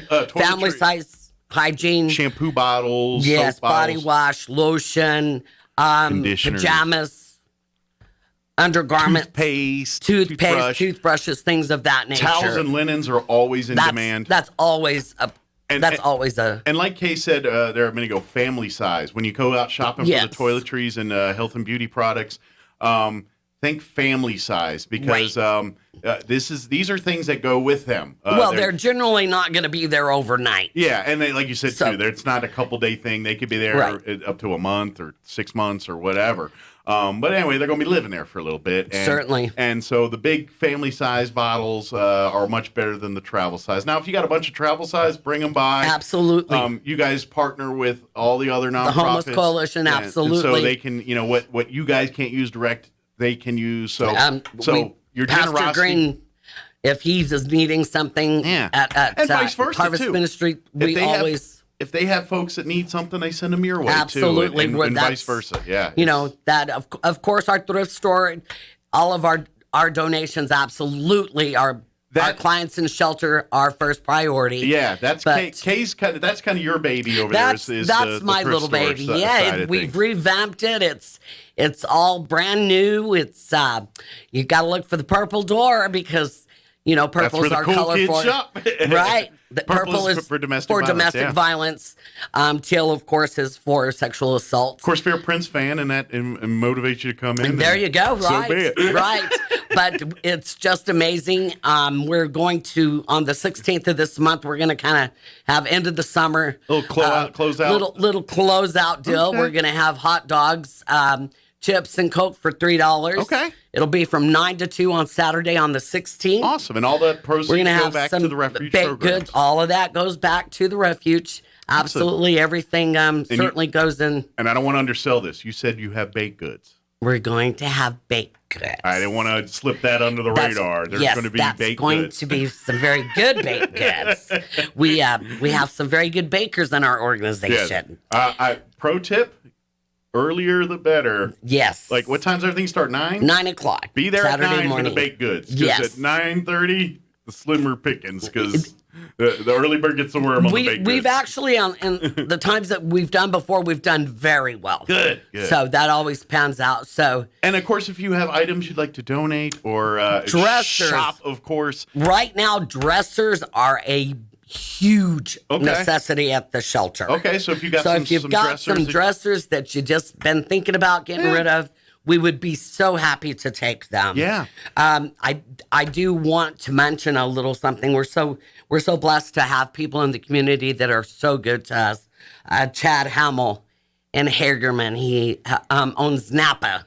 He donated a battery to one of our clients yesterday. So I want to give a car battery. That's nice. I got him on the road again. Yeah, he was just more than willing to do that. So I just want to give a little shout out to Chad. They're amazing people, the Hemmels are. And this is, I know we talked about all the great work the staff does, and it's very true, but the generosity of the community, that's making changes, not only physically with the addressing physical needs, but emotional as well. Absolutely. That's part of the therapy. Like I always tell you, Mike, some of our clients leave in the middle of the night, literally with the clothes on their back and 2 or 3 children, whatever the case may be. Exactly. So we've always got whatever they need to get them on their feet. The basics of life necessities. And now, tomorrow, we'll get you in, get you settled. Sure. And tomorrow, if you need something, Peggy's amazing. She always goes above and beyond to try to comfort them in the best way that we can. Absolutely. It's a hard situation, and you're leaving your king size bed to go into a room that no one that's difficult in itself. Again, but it's a very nice place, and they've revamped it's a family atmosphere, shelter as well, and it's got some pretty color, and so it's trying to bring kind of homey, make little a homey home atmosphere. feel. Yes. Because don't forget, there's kids in the shelter. So don't forget about that kind of side too. I know we got the holidays coming up, so I know you're desperate for health and beauty and toiletries and things like that. Non-perishables are always a welcome as well. But we got the holidays around the corner, so when you start your toy shopping and Christmas shopping, please don't forget the refuge. Don't forget the teenagers too. I know a lot of people like buy little kid toys, which is awesome. Right. But think about some stuff that teenagers would like too, well, both boys and girls. They always like makeup and hair dye, and so we always gift cards like Apple or Amazon cards are probably pretty good, popular. And we're gracious to everybody in the community, because without the community, we're a nonprofit. It's not happening. It's not happening. The doors will not be open. No, without there's graciousness of the community. Absolutely. We would not be Roswell Refuge. Yeah, so come shop the thrift store. Come see donate the store. to the thrift store. We're not taking donations right at the moment, Mike. Call ahead and ask. And I don't know exactly when. Okay. The only thing that we're taking would be like household items, dishes, pots, pans, dressers, those things, dressers, things of that nature. But and then as far toiletries and soaps and toiletries. But and as that's far not really going to the thrift store. That's going right to the home for the people, the residents. We always, as I've explained before, that's when they leave. Yeah. They've gotten an apartment. They need silverware. They get a shopping spree through the thrift store. Absolutely. And that's where your partners come in too, because you're like, hey, I need something, but we don't have one here. Let me call the Humane Society thrift store, or what's going on over at Rivers of Life or whatever, and seeing, hey, certainly you got something over there. Hey, we need someone who needs this. You can, and that's where that community part comes in. Yeah. And it's the community just comes together when it comes to the homeless and victims. We come together. Like I said, Rivers of Life, Harvest Ministries. Somebody needs something, we always try to pull together. Absolutely, it's a well close knit group, and with all the same end game of just trying to help people in our community. And we also our thrift store. We have a new page on Facebook. Okay. That is our VIP page. Oh, so if you want like exclusive deals, swag, check that out. Absolutely. And here probably within the next 30 days, we're also going to have a selling sites as well. Okay, cool. So it's a little online shopping. Online shopping as well. So help the refuge in the comfort of your underpants at home. Absolutely. And your pajamas and your cup of coffee. Awesome. Before we go, give out the two main numbers we need. First, let's give the hotline. This is the number. I'm always in trouble because I never know that. But I'll give you the number two. The shelter, that's the number. Yes. And it's 575-627-8361. Very good. If you have questions about thrift store stuff or anything. That's 575-624-3222. Call that number. The office number. That's got the anything admin else. office. If you have any other questions about anything else not related to thrift store stuff. Yes. Just, questions about the program, questions about, the restraining orders, all that. Yes. They can handle all that for yes. you there. They're at the admin. That's 1215 North Garden. Yeah. And then, of course, come by the thrift store, which is right in that Look area. for the purple door. Come by the purple door. What's the hours for shopping there? 9 to 2, Monday through Friday. So come on by and come ready to walk out with an armload of stuff. Absolutely. Awesome. Did we get it okay? I think we did. Awesome. Well, thank you. I'll think of something that I didn't remember, of course. About an hour from now. As soon as I get in the car. I should have said that. Yeah, pretty much. And we want to thank you for always having us on. Anytime. Love having you guys. We appreciate you guys. What you guys do is an amazing thing, and more people should know about it. So. And thanks to you, that happens. Awesome. Well, we're glad to help. I can do that. That's my easy job as far as I'm concerned. Thanks so much for having us. We'll see you next time, okay? Always. All right, 8:56. Let's take a quick break before we get you into news here. Don't go away. As the school year comes to an end and COVID restrictions start to ease, don't lose sight of the lessons learned. Cover your cough, positive personal hygiene, respect one another, show and tell others you love them. Fiscal and social responsibility are great ways to show your love. This is Damon Graham, your local New York Life agent. I can help you show your love to others. Call me at 575-623-0803 so we can determine how you best can show your love. Expect to be blessed. Roswell Skin Center, a brand new state-of-the-art facility located in the 400 Penn Plaza building here in Roswell, is now accepting new patients. Dr. Brandon Cometti and his team offer a full range of skin care services, including general dermatology, surgical and cosmetic procedures, including cutting-edge laser rejuvenation, Botox, filler, laser hair removal, chemical peels, and other non-invasive options to improve skin health and turn back the hands of time. Call and schedule your appointment at Roswell Skin Center today, 208-2509. That's 208-2509. Central Valley Electric Cooperative is an equal opportunity employer and currently has an opportunity for you to be a part of the CVE family. Right now, Central Valley Electric has an opening for an apprentice lineman and a journeyman lineman. Please note that qualifying candidates must have lineman experience or have successfully completed the lineman program. For a complete list of job descriptions of all positions available at CVE and to apply, please visit their website at cvecoop.org. That's cvecoop.org. An outstanding opportunity awaits you at CVE. Apply today. Like most people, you're busy enjoying your life and taking care of today's priorities. But it's a good idea to think about your future. Will you have enough income to enjoy a comfortable lifestyle down the road? Time flies, so it's never too soon to create a financial strategy for your future. A super check from your local Farm Bureau agents can help make sure you're on track. Take control of your future and call Farm Bureau agents Caleb Grant, Jeff Weathers, and Chad Holloway in Roswell at 575-755-FBFS. Here's a Mornings with Mike Winters fun fact. The Procrastinators Club of America newsletter is called Last Month's Newsletter. Their first newsletter should be released any day now. Here's Mike Winters. And good morning. It is 8:59, about time for some town hall news. Stay tuned next hour here about 9:15 or so. We're going to have the folks from the Roswell Chamber. I think it's going to be Andrea Moore joining us. And we'll get an update, chit-chat about all that's happening at the Roswell Chamber of Commerce. Of course, big thank you to Kay Galindo for joining us there from the Roswell Refuge. They do great work over there. It's just, please help them out if you can. I am almost scared to see what our town would be like if we didn't have the Roswell Refuge here. I'd be very scared to see those options, so support them. All right, it is 9 o'clock. Town Hall News come up next. Bill Cunningham is now in Roswell on 106.5 FM, KEND Roswell. News this hour from townhall.com. I'm Rich Thomason. President Biden's plan to borrow and spend trillions of dollars remains up in the air amid a solid wall of Republican opposition and opposition by a few key Democrats as well. Negotiations on a somewhat smaller package continue, with the president acknowledging he'll have to settle for something less.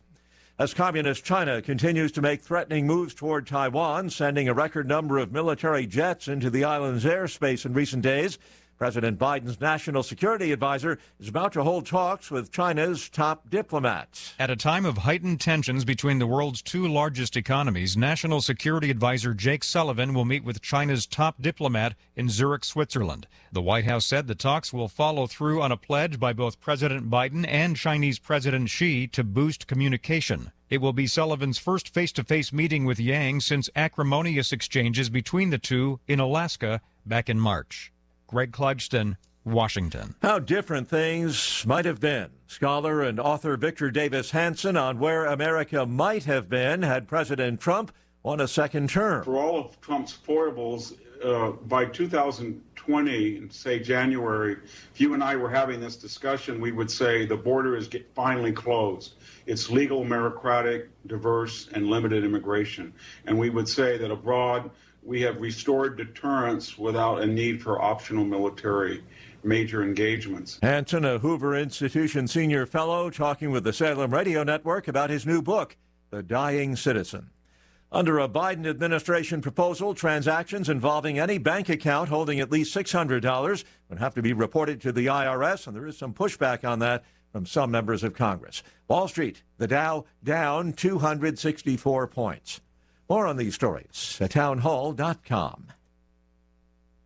Mounds and mounds of fur. Our hairballs have hairballs. Our cat Mama, she's 10 years old. She has dandruff and an oily coat. I have 2 cats, Sweet Pea and Daisy. Daisy sheds like crazy. If you love your pets as much as I do, you want to do what's best for them to live long, healthy, happy lives. DINOVITE.com.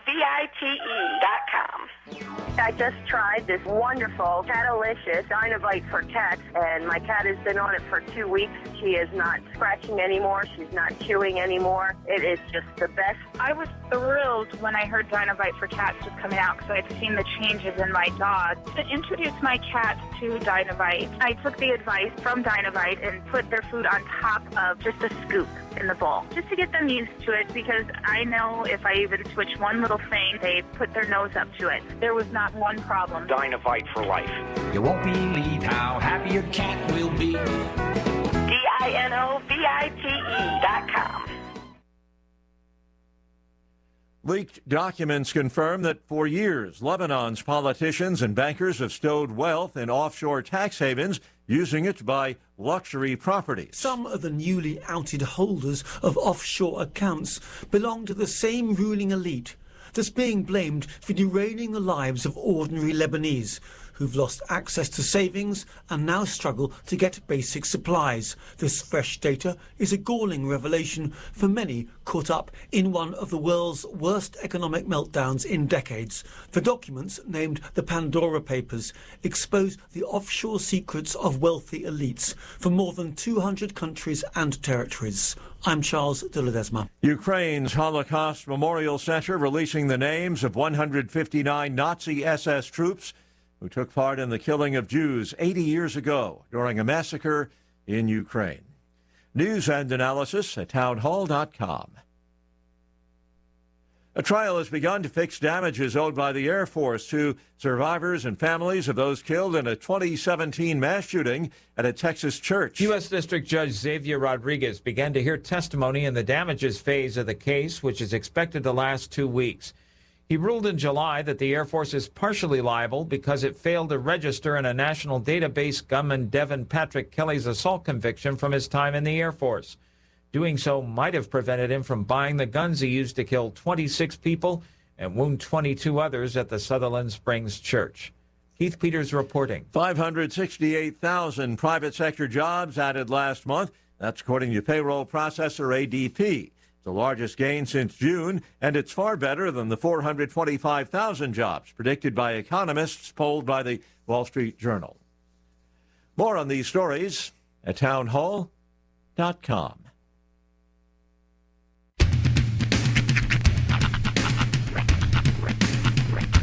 What in the wide, wide world of sports is going on here? I promise you, whatever scum did this, not one man in this force will rest for 1 minute until he's behind bars. Now let's grab a bite to eat. Yeah, come on. I feel the hot wind on my shoulder and the touch of a world that is older. I hit the switch and check the number. I leave it on and then I slumber. I hear the rhythm ringing through it. Flamenco guitar and cumbia music. I hear the talking of the DJ. The travelers said, what does he say? I'm on a Mexican radio. I'm on a Mexican radio.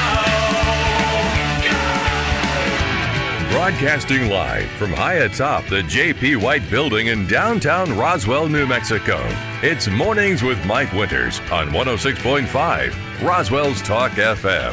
Is that what I sound like when I talk? Now, here's your host, Mike Winters.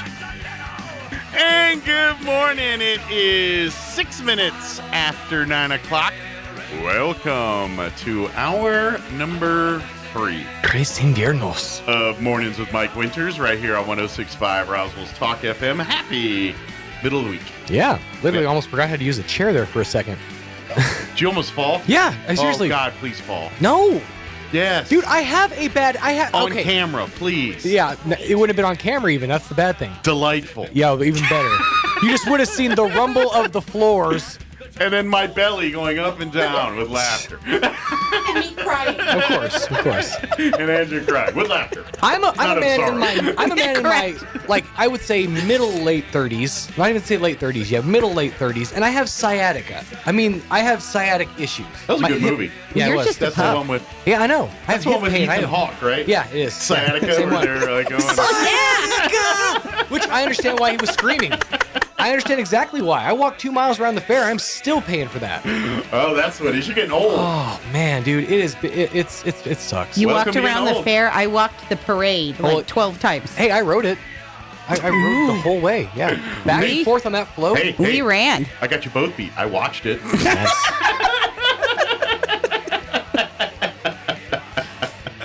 Oh man. Well, I love this week. I love Fair Day. Mm-hmm. I love Parade Day. I love Fair Week. It's a jovial time. It is until I have to run for office, and then I have to hit every single fair parade. This is true. In the world. Then I'll be not so happy. Yeah, then that's true. You kiss hands and shake babies. You go to enough of them, they start to blend together after. Mm-hmm. But good morning. Yes. Hope everyone's having a good Wednesday so far. I haven't heard back on the Jalen Smith thing with the. I will laugh so hard. For those who don't know, I mentioned this at the beginning of the show. Dallas Cowboys cut. Oh yeah. Linebacker Jalen Smith. My wife loves. She got to meet him in Carlsbad Ford a couple years ago when he was there doing a meet and greet. And there's a picture of her rubbing up all his abs and just.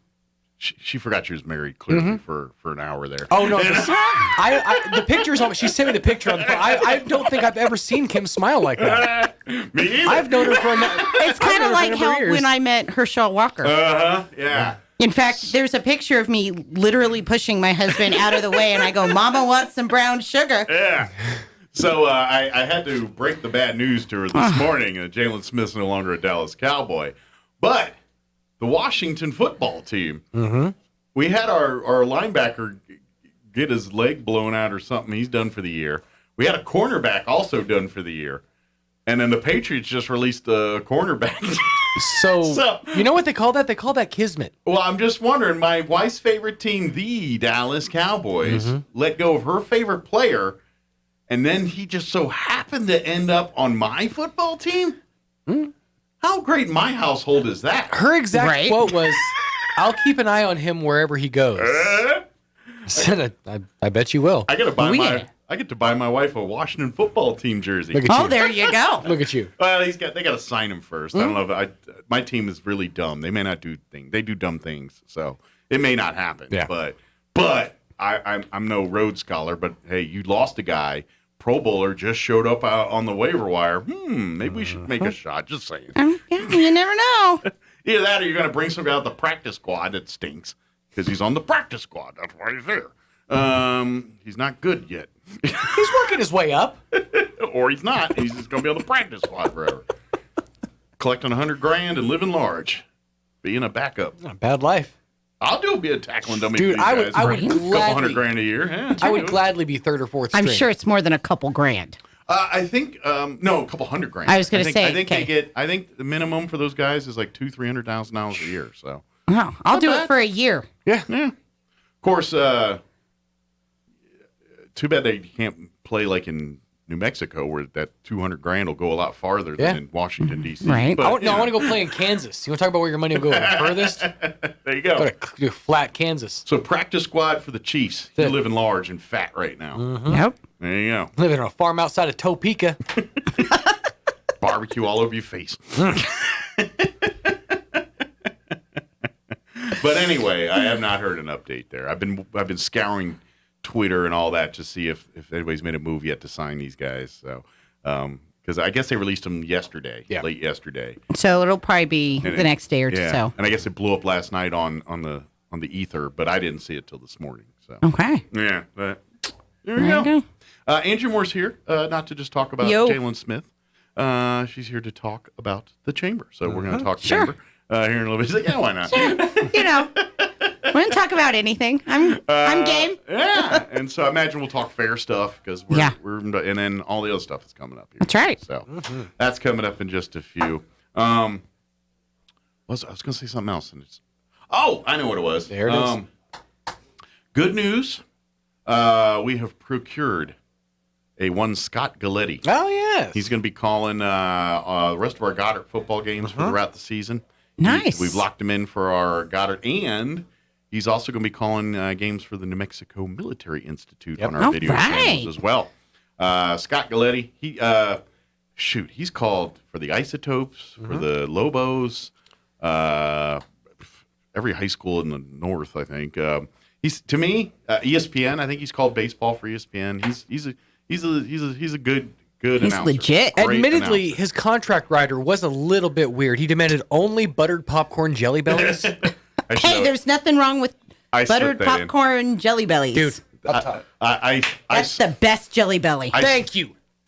All day. He doesn't know that. I slipped that in, and Gene's, it's for me. Oh, is that what, Okay. It's just to make sure that everybody's paying attention to the tour riders. I glommed on Galetti's rider. There you go.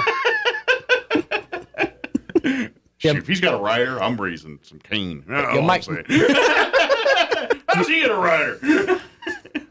Young Michael poo-poos on the buttered popcorn Jelly Bellies, by the way. Yes, young Michael does. He's not a fan. You know what's best about buttered popcorn? When it's buttered popcorn. No. If I want to eat buttered popcorn, I eat buttered popcorn. Well, okay. That is fair. Sure.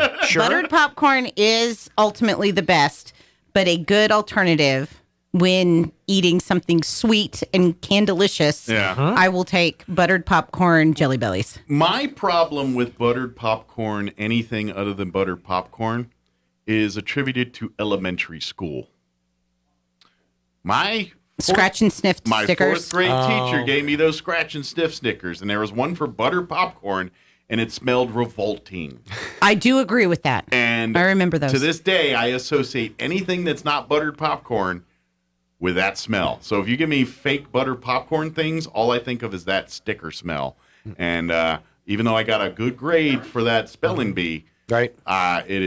It has jaded me from ever eating anything that's not buttered popcorn. That's buttered popcorn. So thank you, Mrs. Henderson at PS 119. Close. Miss Muzza Husky. Oh, that's Muzza so Husky. much better. Yeah. Muzza, you don't forget a Muzza Husky. Well, that's why I remember. That's right. I had a Brasso. A Brasso? Yep, Mrs. Brasso, 4th grade. 4th grade. Yeah, Dude, that's a good one. That's a really good curse alternative. This Muzza Husker right here. I'm just saying, I might start using that. I'm pretty sure she's probably no longer with us. So what? Her name will live on in my fake curse infamy words. forever. Yeah. This Muzza Husker just gave me the confidence to go on the radio. There's more Muzza Huskies out there, I'm sure. Muzza Husky, fine. Husky. Okay. It's better with the hard R, sorry. Well, in the slang term, you call them a mother husker. Muzza Huska. Yeah. There you go. But That's the street version. it's derivative of mother husky. And I can't say the rest of this in this day and age. Can't do it. I wanted to, and I was like, can I? No. I better No, not. we I live better. in the Yeah. woke world. Yeah. I can't say the things that we thought back then of her. It is 9:15. Just let your mind wander on that one for a That's minute. right. Drink it in. You insert own thoughts there. It is You were probably correct. 9:15. Here's your weather. I'm meteorologist Steve Hamilton with your Pecos Valley weather. Pretty comfortable temperatures today, but we will be going on a warming trend starting tomorrow. It looks like we'll stay fair, mostly sunny today. We have dry air over eastern New Mexico, so no rain coming up. Highs in the mid-80s, mid-50s and clear for the overnight hours, then up to about 90 and sunshine for Thursday. It looks like we're in the low 90s on Friday, mid-90s for the weekend. That's your latest forecast. I'm meteorologist Steve Hamilton. Thank you, Steve. Currently 63 degrees here in Roswell. Humidity is at 60%. Winds currently out of the northeast at 9 miles per hour. Beautiful day once again today, much like yesterday, mostly sunny. Expect highs in the mid-80s, 85 officially, with northeast winds 5 to 10 miles per hour today. Tonight, mostly clear, overnight low of 56 with south winds 5 to 10 miles per hour. For you Thursday, a little bit warmer tomorrow, 91 the expected high. West winds 5 to 10 in the morning, shift into the south and increase in 10 to 15 for tomorrow afternoon. Friday, another sunny day, high of 92. Once again, south winds 5 to 10 in the morning, 10 to 15 for the afternoon. Saturday, our warm day, 94 and sunny on Saturday. They don't talk about winds yet this weekend, but I'm guessing we're going to get some breezes on Saturday or Saturday night because Sunday, our high is 83. So we're going to go from 94 to 83 overnight. I'm guessing some kind of cold front will be blowing in during that time, which usually means wind. So that's what I'm predicting. But, you know, I'm no meteorologist or nothing. It is 17 minutes after 9 o'clock. Let's go ahead and pause for a 3.5-minute commercial break, and then we'll talk with Andrew Moore and Roswell Chamber Biz on the other side. Don't go away.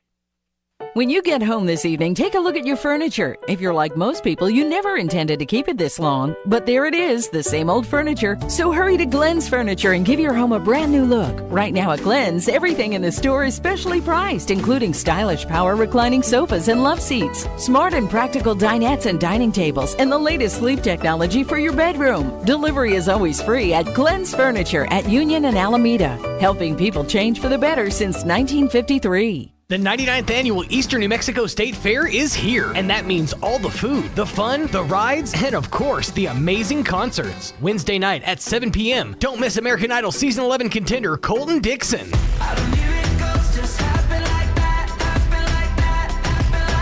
Then Friday night starting at 6, it's an evening of some of the best in Red Dirt Country, including Sherry Rowe,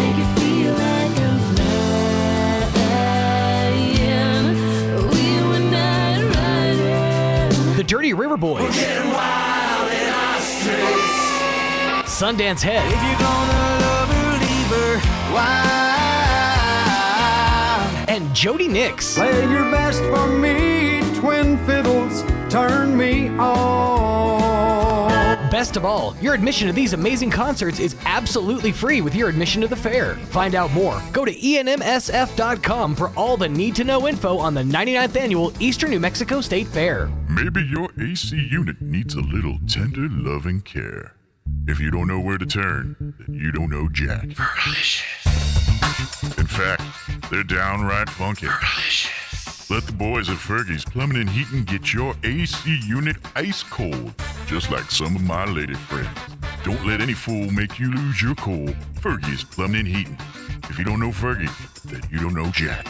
632-2660. There's never a bad time to break out a bag of La Poblanita Party Tostadas at home, the office, in the club, wherever. Parties happen with La Poblanita Party Tostadas, the perfect crunch, seasoned just right and ready to get the party started. It's the dippable chip that bites back, the chips that make bland salsas better. Grab a bag of La Poblanita Party Tostadas at your local grocery store across all of southeastern New Mexico and take the party up a notch with La Poblanita Party Tostadas. They're all that and a bag of chips.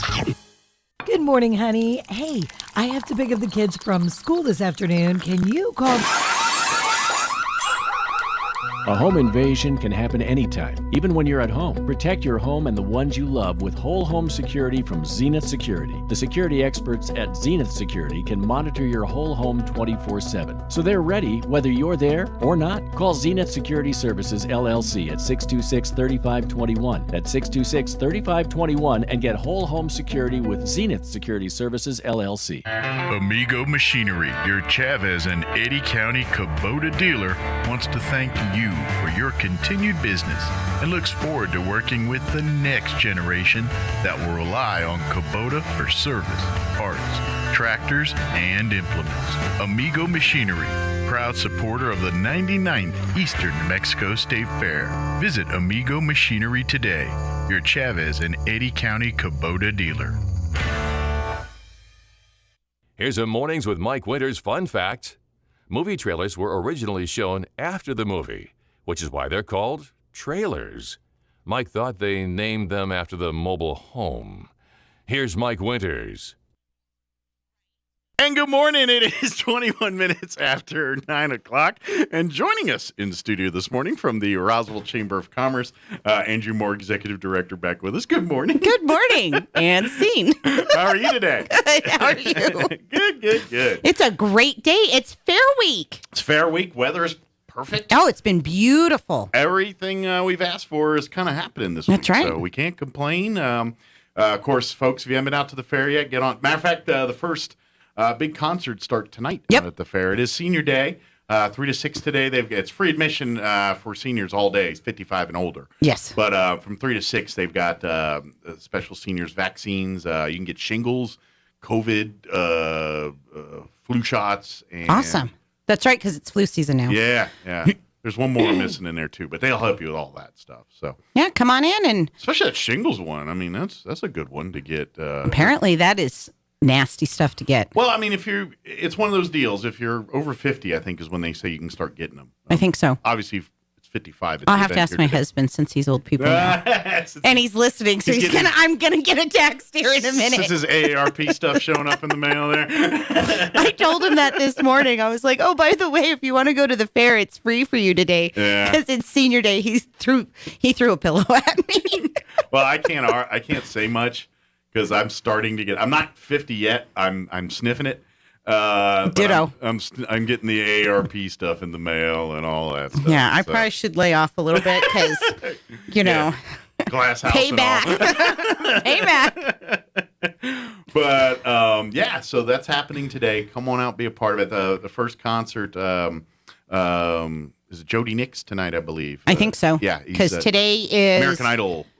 Christian kind of rock stuff tonight. Tomorrow is Tejano. Yeah, and then Country Night Friday. Yep. And then they got another, I don't think it's Tejano, just Latin Music Night Saturday. Yeah. So it's going to be fun times. Big things.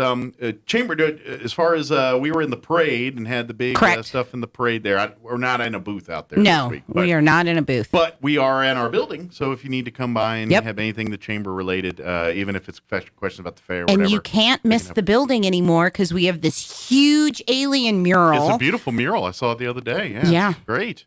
It's is our same artist that paints many of the murals? Eddie Macias has done it for us. He is doing a fantastic job. Yeah. It's about 95% completed. He's been working diligently. He wants to have it done by today. Cool. Because we're hoping that it's going to be on national television tomorrow. Oh, cool. Yeah. I'm curious. Do you give him any direction or just say, hey, paint me a mural and... Well, it did start with, hey, paint me a mural. And so he gave us some ideas and we put input. Okay. You know, hey, we like this more than that. Okay. We like. So you kind of give him a theme, and then he just kind of runs with it. So he's going to paint it in such a way that it's kind of like a comic book. Okay. So that way, because I told him, I said, so is it going to have panels like a action panel? So that's the first panel is that whole wall. Okay. So you kind of read it as a story. And then I told him, as we get more funding and grants and sponsorships and stuff, I said, I have 4 walls that you can eventually paint. Like, I would love to see the entire building, since it is ours, we own it, we're not renting it, that it can be all of this alien stuff, because that's what brings tourists into town. And if they stop and take a picture, they'll come in, we can direct them to then all of the other wonderful things that Roswell is. Yeah, absolutely. Because I assume everybody comes for aliens, and then I say, hey, how long are you here? Okay, and then I've stopped asking or telling people go to the UFO museum. We assume everybody is coming. That's kind of speaks for itself. Yes, so I go, how long are you in town for? Oh, okay, after you're done with the UFO museum, you need to contact Amy. You need to contact Robert. You need to come over to RMAC. Here's, you're outdoor enthusiasts? Well, then there's 3 spots that you need to go to. Bottomless Lakes, Bitter Lakes. You need to go to the refuge down there off of Sycamore. Absolutely. Great hiking, great outdoors stuff. It's, within, 20, 30 minutes, either Bottomless Lakes or Bitter Lakes. Absolutely. So, we try to tailor it to what people want to do. Sure. It's all about getting that foot in the door sometimes. That's right. And that's marketing 101. It's, okay, they stopped to see the mural. Now that they've stopped, now you got their ears. Now we can show them all the other stuff that we've got. Yeah, so absolutely. So it's. I mean, you think about it. look at other landmarks in town. Dunkin' Donuts. How many people take pictures in front of that big alien every day? Oh, by the way, they probably get a cup of coffee after they're done taking a picture, or getting a donut or an ice cream donut. And the same with McDonald's. Look at that UFO that Nick has out there for the people kids' playland. People stop. At night, it's lit up, it's beautiful, and chances are they stop and they'll get a hamburger or fries. Yeah, same kind of deal. That's right. That's marketing, and that's how it works. That's right. And it's a $1 billion brand that we have for free in our city. Absolutely. That other cities and towns would die to have. And to be honest, the more into the future we go, the more popular it gets. You know what I mean? Because it's space and aliens, and it's the unknown. We've got a space race going on right now with the three big billionaires. I feel like it's a theme that's got some legs. And we've got because it's the best of both worlds. We got the history of the old with the 47 crash and everything that people. And obviously, we got way bigger and better, deeper history than the 47 crash. Yes. But that's what everybody knows about. So you get them in to learn. They say, oh, yeah, we're here about the crash. Oh, by the way, did you learn about our Lincoln County War connections? Did you learn about our dairy industry? Did you learn about all the different odds are if you had a pizza, you've eaten a pizza in your life? You've had our cheese. Pretty good. You probably ate cheese from here. Exactly. That's the kind of stuff it is just, I have traveled all over the world.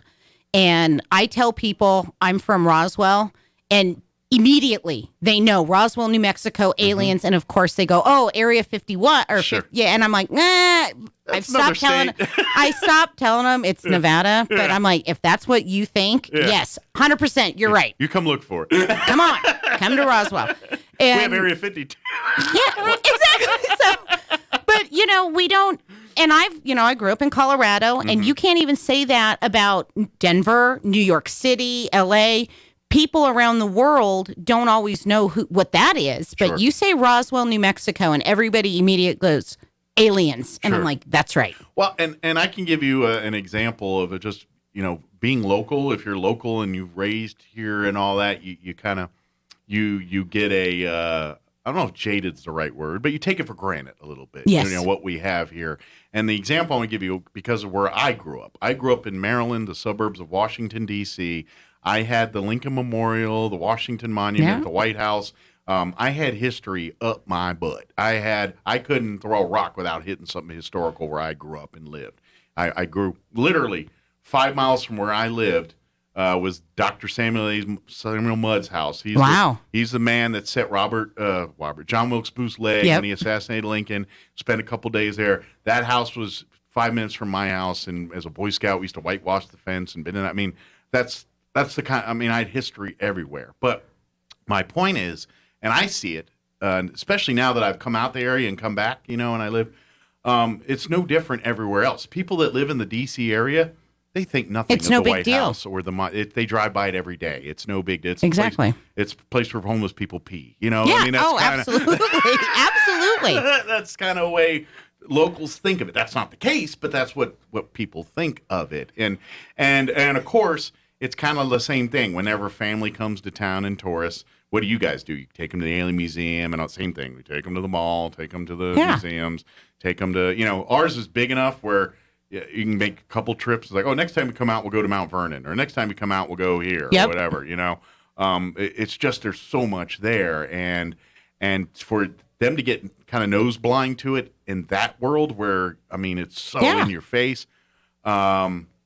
It's easy to see how it could be done here, and that's why we need to remind ourselves. No, we have an international brand here. We have something that people in countries you've never heard of are familiar with our town. Yep. And we need to make sure we take advantage of that in any way, shape, That's or right. form. Bring them. If we've got it, might as well flaunt it. You know That's what I'm right.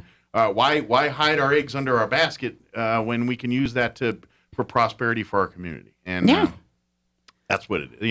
So that's why I mentioned the thing about the DC, just because you can't see the forest from the trees sometimes. Well, that's how it was growing up in Colorado and Denver. We had a lot of that kind of history in Denver, and it was the same thing because those are your field trips every year when you're in school. That's those are the places that you go. So growing up, you're like, I have to go there again, and then you grow up, and now that I'm not there, when I go back, I'm like, oh my gosh, I remember.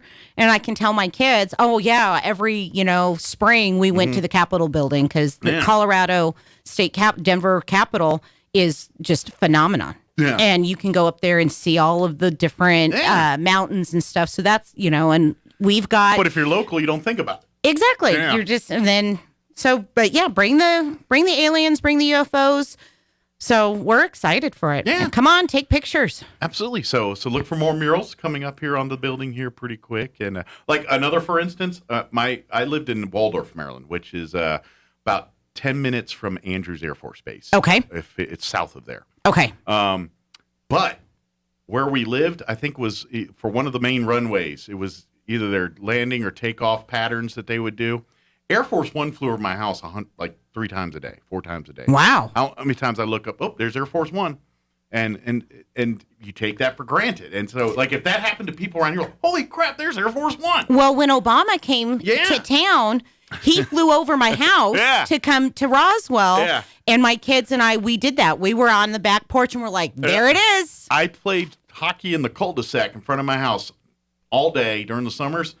3 times a day, we look up. There's Air Force One flying over. It's just, it's isn't that crazy? It's just the world you live in, and what you put it in perspective sometimes. Yep. So think about that, and think, yes, we have this gem of Roswell, and even the Lincoln County side. I know, we think more about Lincoln, but you talk about Wild West stuff. If you said name a Wild West person, 9 out of 10 people, the first thing out of their mouth is Billy the Kid. You're going to get a couple Wild Bill Hickox or Pat Garrett's or even Pat Garrett's in our area. But, Kit Carson, Kit Carson. Different, all of that but stuff. But Billy the Kid is, think Hollywood, think whatever you want. Again, it's in the mouth of every person pretty much on the planet. And that's right here. And it's our back door. Why can't you utilize that too? It's all, use it together. That's, hey, you're coming to Southeast New Mexico, come to Carlsbad Caverns, come to Lincoln, New Mexico, come to Roswell, come, that's how we prosper as a community, by inviting people and synergy. That whole, hey, you're going to head to Carlsbad? Well, stop and have lunch in Artesia on the way because they got some good restaurants. I mean, that's the kind of stuff you tell tourists and things, and Well, yeah, and we all have our favorite place, or and so we're like, okay, depending on who comes in the door at the chamber, who answers the door at the chamber when we have people come in, you're going to get a different recommendation for breakfast, for lunch, for dinner, because we do actually have a wide variety of places to go eat.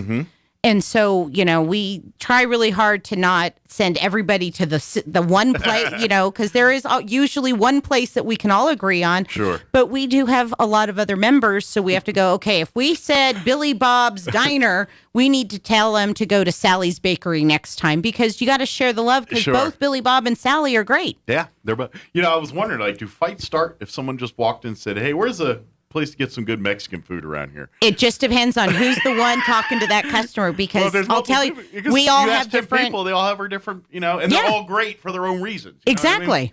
It's like, well, I like La Salsa because of all the salsas, but I like Popos because of this. And we do ask those questions too. We're like, okay, what do you like? All right, yeah. And if somebody goes, well, I'm really, into enchiladas, well, then we know, okay, we're going to send you here. Oh, I'm really into, tableside guacamole. Okay, well, then you're going to go over here. Yeah, exactly. If you want a really good margarita, that's a whole nother place. Yeah. So absolutely. Exactly. Yeah, that's really we as a community can do to promote our own community. Like when we absolutely need to be doing that, like because UFO festival and stuff that draw people in. Be ambassadors for our town. Well, and we are our worst enemy as well as citizens in Roswell, that we are the first ones to say, oh, Roswell's awful, it sucks. No, it doesn't. Yeah. Roswell is wonderful. Do we have issues? Of course we do. We are a town like every other town and city anywhere else in the world. Is there more than 2 people in a room? Right. And so, yeah, we've got some issues, but overall, we are a great community. Yeah. Our weather is fantastic. Where else can you go golf almost 12? Well, no, you can golf 12 months out of the year. Sure. And you don't have to be crazy. Exactly. You can, outdoor activities you can do 12 months out of the year. Sure. You you get paid a pretty decent salary. I mean, if you get paid, even what people, roll their eyes at, I'm going to say $30,000, $40,000 a year, you can still live pretty well. Sure. In Roswell, because our median cost of living and it's everything, awesome. It's fantastic. You live in a nice house. You can afford to feed your children, and then you can still go and visit all over the place. We're the best big small town. And what I mean by that is we still have a small town feel. Yes. But we have the amenities of much larger community. Something that a small town of this size generally does not have accessible. And to be honest, the reason why, part of that is because we're Roswell, New Mexico, and we're a name on a thing. Now, granted, the base helped us in the early days, and now with even that base is still helping us today in the airline industry. We're on the map. We are an important integral part in the airline industry when it comes to these airplanes. Because we've got Dean Baldwin painting. We've got all of these other industries that help fix or break down airlines in some kind of way, shape, or form. Of course, we've got flights to Dallas and to Phoenix, and from there you can go anywhere in the world. Absolutely. And we luck out in the fact that we're not as beholden. We're not a one-trick pony like some other communities. Yes. Hobbs, Carlsbad, maybe less Carlsbad, but Hobbs for certain are great communities, but when oil's good, those places are awesome. When it's bad, those places are real bad. Yeah. Carlsbad sees it too. They've got a little bit of offset, but it's still in the same boat there. Well, where Roswell, sure, it impacts us, but it's nowhere near the as rough here when the oil's bad as it is down in Eddy and Lee counties. It's just not. Because of that diversity, because of our airline industry, because of our ag industry, because of the cheese plant and the ag that leading up to that, all of that gives us our eggs in multiple baskets and oil and gas. So we're able to weather those storms, which allows us to do more. Which means we have a hub. That airport is a huge hub for Southeast New Mexico. To be honest, without that airport, Hobbs isn't doing what it's doing. Carlsbad, all this. Yeah, they have an airport, but it's still. They're not. It doesn't meet the same needs. We have the largest runway in the country, just about. Yeah, it's. I mean, there's a reason that presidents have come to Roswell through history to come and do either campaign stops or go on vacation. Yeah, I know as far back, at least through Reagan, I think we've had just about every president come through Roswell. And it doesn't matter, Republican, Democrat, they've come through because of the runway. Where else can they fly their plane? Yeah. And when they come to Southeast New Mexico, like when Obama was in Carlsbad and all that, that's where they landed. He landed here and then helicoptered him down Marine One to wherever they were going to go. To Carlsbad there to Carlsbad to the caverns. Remember, that was that one time the elevator worked, remember? Yeah, the one time. Exactly. Because you can't have the president walk in and out of the caverns. Jeez. But that's what we're talking about. Roswell's got this footprint that we need to make We're sure pretty we cool. Yeah. We really are pretty cool. And if you're bored, you're not looking hard enough. You're not. And I was guilty of that at one time, saying all those same things. But being in the chamber, it has forced me to look at things completely different. So definitely this last year and a half, I've really changed. But I've loved Roswell well beyond before I worked at the chamber. So I think Roswell's awesome. And I've lived in many places around the country. And hands down, I can't imagine living anywhere else. Yeah, it's a close-knit community. I mean, yes, like you said at the beginning, we all, we have our problems like every other community. That's right. That's just life.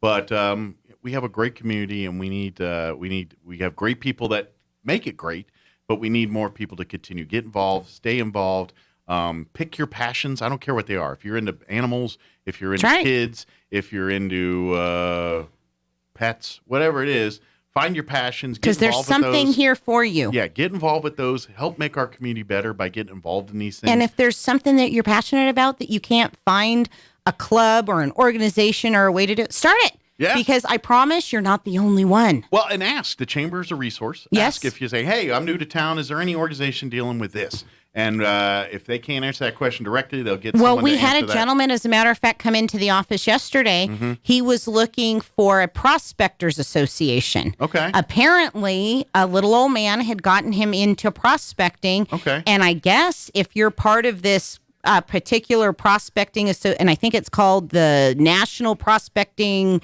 Association or something like that. If you are a member of this particular association, whatever claims they have under their umbrella, it doesn't matter if you actually have the claim or not, but you can go and like pan for gold on that claim. Like public panning lands yes. or something. Okay. I And so gotcha. this All gentleman was telling us about that, and he's like, you can go in the middle. He goes, it looks like you're in the middle of nowhere. You take your buckets, you take some shovels full of dirt. Okay. And his buddy had a sleuths, which is, the way to pan for gold.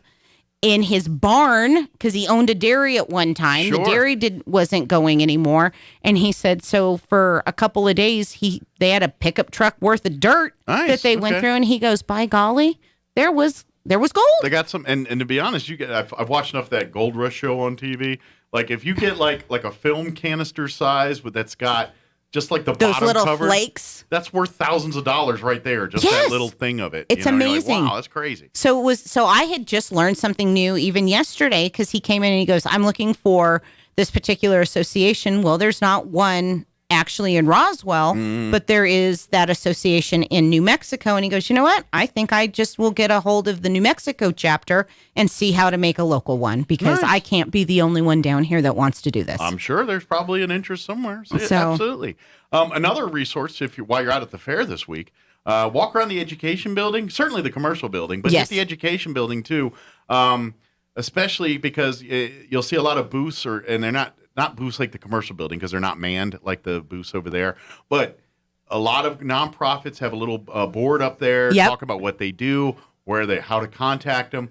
So if you're looking for your niche too, walk around that building and take a look at some of those. That's a great booths and resource. things I and say, always go through there, and I'm always amazed. There's always at least one new one, or an old one that has changed slightly, and so I do take note of those as well. I mean, they got them in the commercial building, but the only difference is those are manned. So if Correct. you want to talk to a live person, and those are also businesses too. So it's not just They tend to be, nonprofit, more businessy. Where in the education building, it's all the projects and things, but it's also our nonprofits area for them to promote their organizations. Exactly, because they might not have the time, because if you're in the commercial building, there are certain things you have to do. You have to be there from 4 to 10 every day, and I think it's 11 on Friday or Saturday. I forget which day. There's good reason for that, because I mean the fair is like, hey, we want our commercial building packed. We don't want people to walk in and everyone got booths and everyone's at lunch. Exactly. You know what I mean? Well, they want to make sure exactly. there's people there to cater to. And it. in So- fact, if so you they're want to very see stringent me on that. in my other life with my other hat, I'm out at the fair every day until 10 o'clock. So if you want to come to, and I can talk,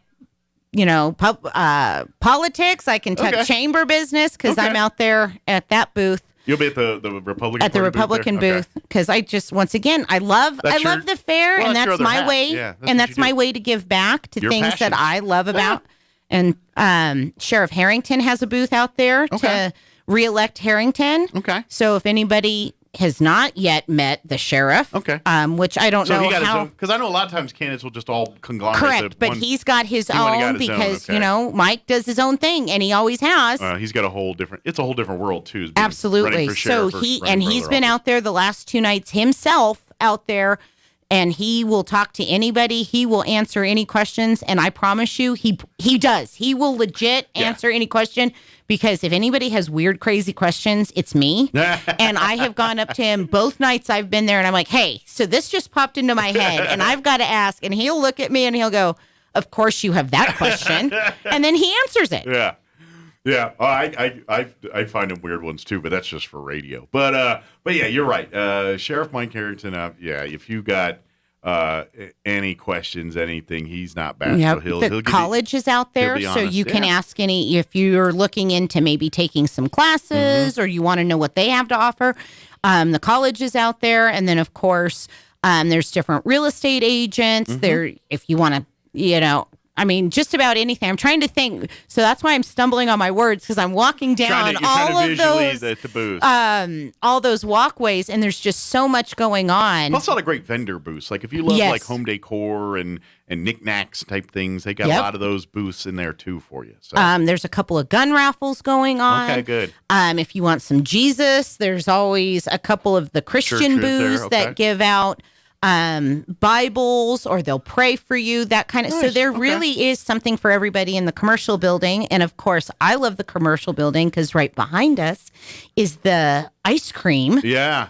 And so we've already had our ice cream. That is a place I go every year. I don't care. I don't care if I'm sick as a dog and couldn't eat another bite of food. I'm going to the ice cream. Yes. Because that's just what I do. Yeah. And I have my mug from Wild West sodas that I've had for years and years and years. I had to retire mine. It got a little beat up, so I got to get a new one. They're out there. Yeah, my other one, I had to retire it last year. So I've got my special one that I have to hide from the kids, and it's funny. It's about 15 years old because they don't even make that kind anymore. It's was breast cancer awareness that they made, I think, 1 year. And I snatched it up. They're best hand washed, by the way. Yes, do not. That's mine. I think over dishwashing time. Yeah, do not dishwash. They kind of rusted it out and things. So I take mine, and they know who. They're like, "Oh my gosh, that's the coolest mug." So the best. Here's a hack, a life hack for anybody going to the fair. Go buy one of your mugs from Wild West. Don't have them put anything in it. Go over to the ice cream booth. Ooh. Pay your $4 for 2 scoops of ice cream. Put it in your metal can, and then go back to Wild West, get you some root and beer, then have them fill up with root beer, cream soda, sarsaparilla. I mean, they've got all kinds of flavors. I gotta have that debate with him. Like the difference between root beer and sarsaparilla. It's slightly different. Is it? Yes, because I didn't know if it was like a violin fiddle thing or there was a difference. It kind of is like violin fiddle type thing, but it is because my kids and I had this debate Monday night. Okay. Because I was like, I'm getting my sarsaparilla. They're like, it's just glorified root beer. I'm like, actually, it's slightly different. Yeah. And so if you get a root beer and you get a sarsaparilla and you taste them, the sarsaparilla is more like licoricey, I would have to say, than root beer. Then I'm going to probably say I'm probably more of a root beer than a sarsaparilla. See, and I love black licorice, so I love sarsaparilla. Yeah, I'm not any licorice fan. But black licorice, I hate. I'll eat red, or I'll eat it if that's what there is. But you can ask them for a taste, and they'll give you a little taster so you can see what. And to be honest, I think when I've had sarsaparilla, I just tasted root beer because I just, because your brain does that too. Well, and it depends on where you go because some companies, they just call root beer sarsaparilla. Sure. And it's kind of, you know what? You're the same savages that call Canadian bacon ham. Yeah, exactly. And it's almost the same, but not quite. Yeah, same savages. I got an argument with a pizza lady on the phone like years ago. And I was like, I would like Canadian bacon and pineapple or whatever I asked for. And she's like, you want ham? I said, did I say ham? That's right. Canadian bacon. We don't have Canadian bacon. We have ham.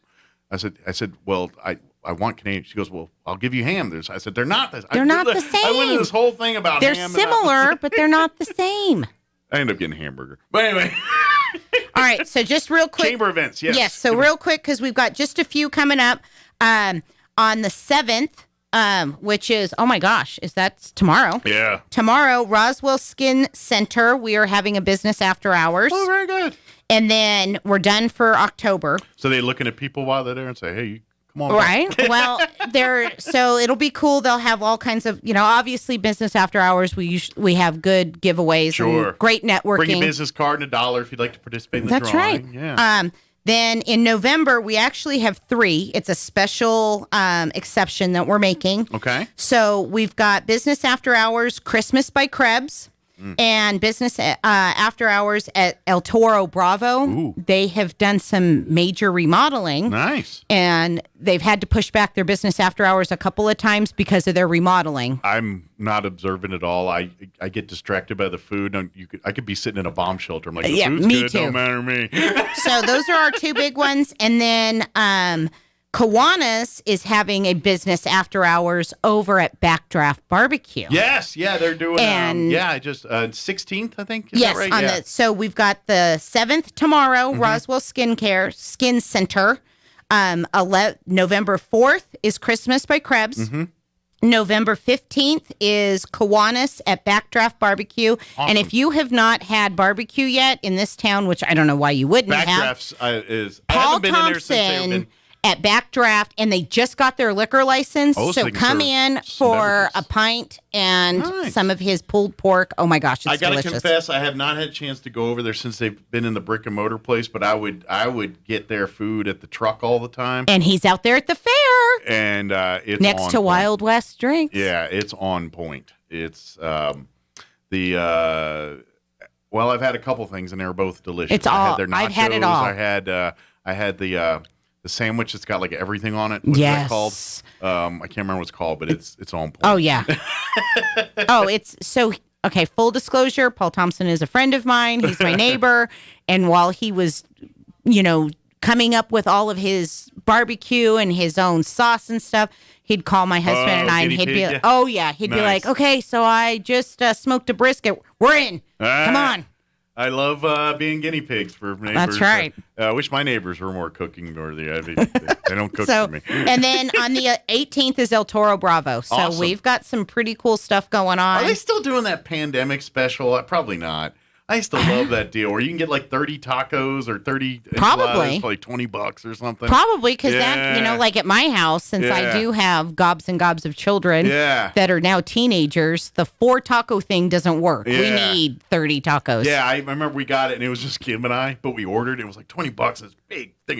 We were eating tacos for like 3 days, but oh man, But they're was good. delicious. Well, it was like our refrigerator turned into a taco vending machine. You just walk by, want a taco? Here you go, and then pull a taco out. Oh, I love it. Well, I've got teenagers, and my oldest is an 18-year-old boy, so that goes Oh, to yeah. Nemi. They So when he inhale brings everything. his buddies, you've got to have 25 pounds of whatever it is that you're serving. I know. I bet. And you once you see this tray of tacos, it's pretty impressive. I bet one of these Nimi kid, your son, eats the whole thing by themselves. I bet they could do probably. it. He totally could. Even though that's ungodly horrible, I bet because I remember I was at that they age. absolutely would. When I was 18, I remember I go to McDonald's and I could eat like 4 Big Macs in one setting and then not be full and Yeah. be ready to eat tear up Well, some when more we food and deliver stuff. Yeah. food, my son will text me. He's like, "Okay, can you go get us dinner tonight?" And I'm like, "Okay, I need you to. Who is us? Yeah. Is us you and your best friend? Yeah. Is us the whole squad? Yeah. Like, who's us? Define us, and then we'll go from there." But we've been known to. My husband and I have been known to take 10 pizzas Mm-hmm. or flats of tacos. My husband loves to smoke and barbecue and stuff, so we'll take flats. Yeah. Like during last year during the pandemic when those poor kids were in lockdown, Yeah. I would roll up. I'd have everything in the back of my car, and we'd have pans of just food, and I'd pop the back. They'd come and take it, and I know I was feeding a whole stoop. Yeah, and they would eat. I mean, And they I were remember thankful. back in that, like you get a large pizza from like Domino's or Papa John's or something, and I'd eat that whole thing. Yeah, by myself. I remember a large pizza. And now if I thought about that, I'm like, I'd be in a casket if I. I tried could doing eat something a like that whole nowadays. in high school. I could eat a whole pan pizza or the thick crust from large size from Pizza Hut with the thick crust, Yeah. and it was no big deal. Yeah, and I could now do the I same have thing. like 2 slices, and I'm like, I'm good. It stinks in one aspect, but other aspect, it's like it's nice because now I'm a cheaper date. But Yeah, right. Exactly. But I know that feeling here. So definitely get involved with these business after hours. Definitely come out again. Yep. Again, we got tomorrow night or tonight for the Roswell Skincare Center. No, right? that's tomorrow, the 7th. 7th. I thought you said tonight for some reason. No, So it's the tomorrow night. 7th. I know, because today's Wednesday. It Yeah. feels, because it's fair week. Yeah, I'm off kilter. I'm off kilter as So that's well. Thursday night. Tomorrow night. Tomorrow, Thursday. All 5:30. business after hours are on Thursdays, unless there's some certain special exception Gotcha. that we need to change it. And they always start at 5 Yes. and go to 6:30 because I was trying to change the times on poor Liz the last time I was here. And she's like, no, that's not working. But and it's a come and go event. So if you Absolutely. don't get off work till 5:30 or It's 4 not to a big 6, deal. Come on down. The whole purpose is to network, to showcase the business that's there. Yeah. And that's obviously just one aspect of what the chamber does, because I know in the past everybody was like, oh, well, that's all you do. No, that's just one thing that we do. And as long as our members want us to do business after hours, I'm doing business after hours. Yeah. Oh, real quick, Sheriff's Luncheon, is that on the tap for this month? Or? It is at the moment, but we're going to verify with him today because he had to cancel last time month. because unfortunately the way it lined up, they just fall right around county commission meeting, right around that same time. And we're at his mercy. So if the sheriff has something that has to come up, then he's got to go be the sheriff, and it is what it is. That's part of the elected part of being sheriff. It's not all fun and games and doing cop stuff. He's got to do. Well, and sometimes it is cop stuff that at the last minute he's like, so something blew up, I got to go. That's true too. It's not all red tape either. So definitely true. Is there anything we missed? I think we got everything. Liz hasn't texted me. Kyle hasn't texted me, and I'll be looking for the magazine. As always, we're right there where it's going to the printer, so be looking at all. We're at the mercy of paper shortages and the post office right now. So it is putting a delay there on that. Yeah, we got an email from our printer that said, we are just FYI, we're going to do our best, but they see it coming. Okay. So hopefully it's not, but I guess worst case scenario, it'll be a digital version, I guess. It'll get printed. You're going to have something in your mailbox. It just might not be, tomorrow. Gotcha. Very good, but more to come as we get information there. Awesome. Well, thank you, ma'am, as always. Thank you. And we'll see you next time, okay? All right. Thank you. Get on out to the fair, everybody. Woohoo, fair day. 9:57. Let's do a quick business update and break before we wrap up the show. Don't go away. With the SRN News Business Brief, I'm Rich Thomason. Volatility, the watchword on Wall Street these days. Following yesterday's rally, the market opened sharply lower this morning. 568,000 private sector jobs added last month, according to payroll processor ADP, the largest gain since June. It's far better than the 425,000 jobs predicted by economists polled by the Wall Street Journal. General Motors and General Electric looking at developing a supply chain of rare earth metals to help make electric vehicles and renewable energy equipment. The U.S. trying to increase production of rare earth materials so as not to be so reliant on China. The European Union urging member countries to provide relief funds to consumers as well as small businesses, parties especially hard hit by rising gasoline and electricity prices. With business, I'm Rich Thomason. Don't miss the amazing concerts at this year's Eastern New Mexico State Fair, October 4th through the 9th. On October 6th at 7 p.m., it's Colton Dixon.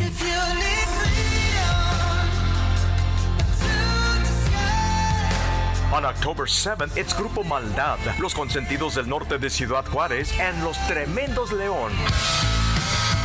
On Friday, don't miss the Dirty River Boys. Used to walk down Santa Fe Street, had a quarter in my hand and a fake ID. Sundance Head. You're gonna love her, leave her. Wow. Jody Nix.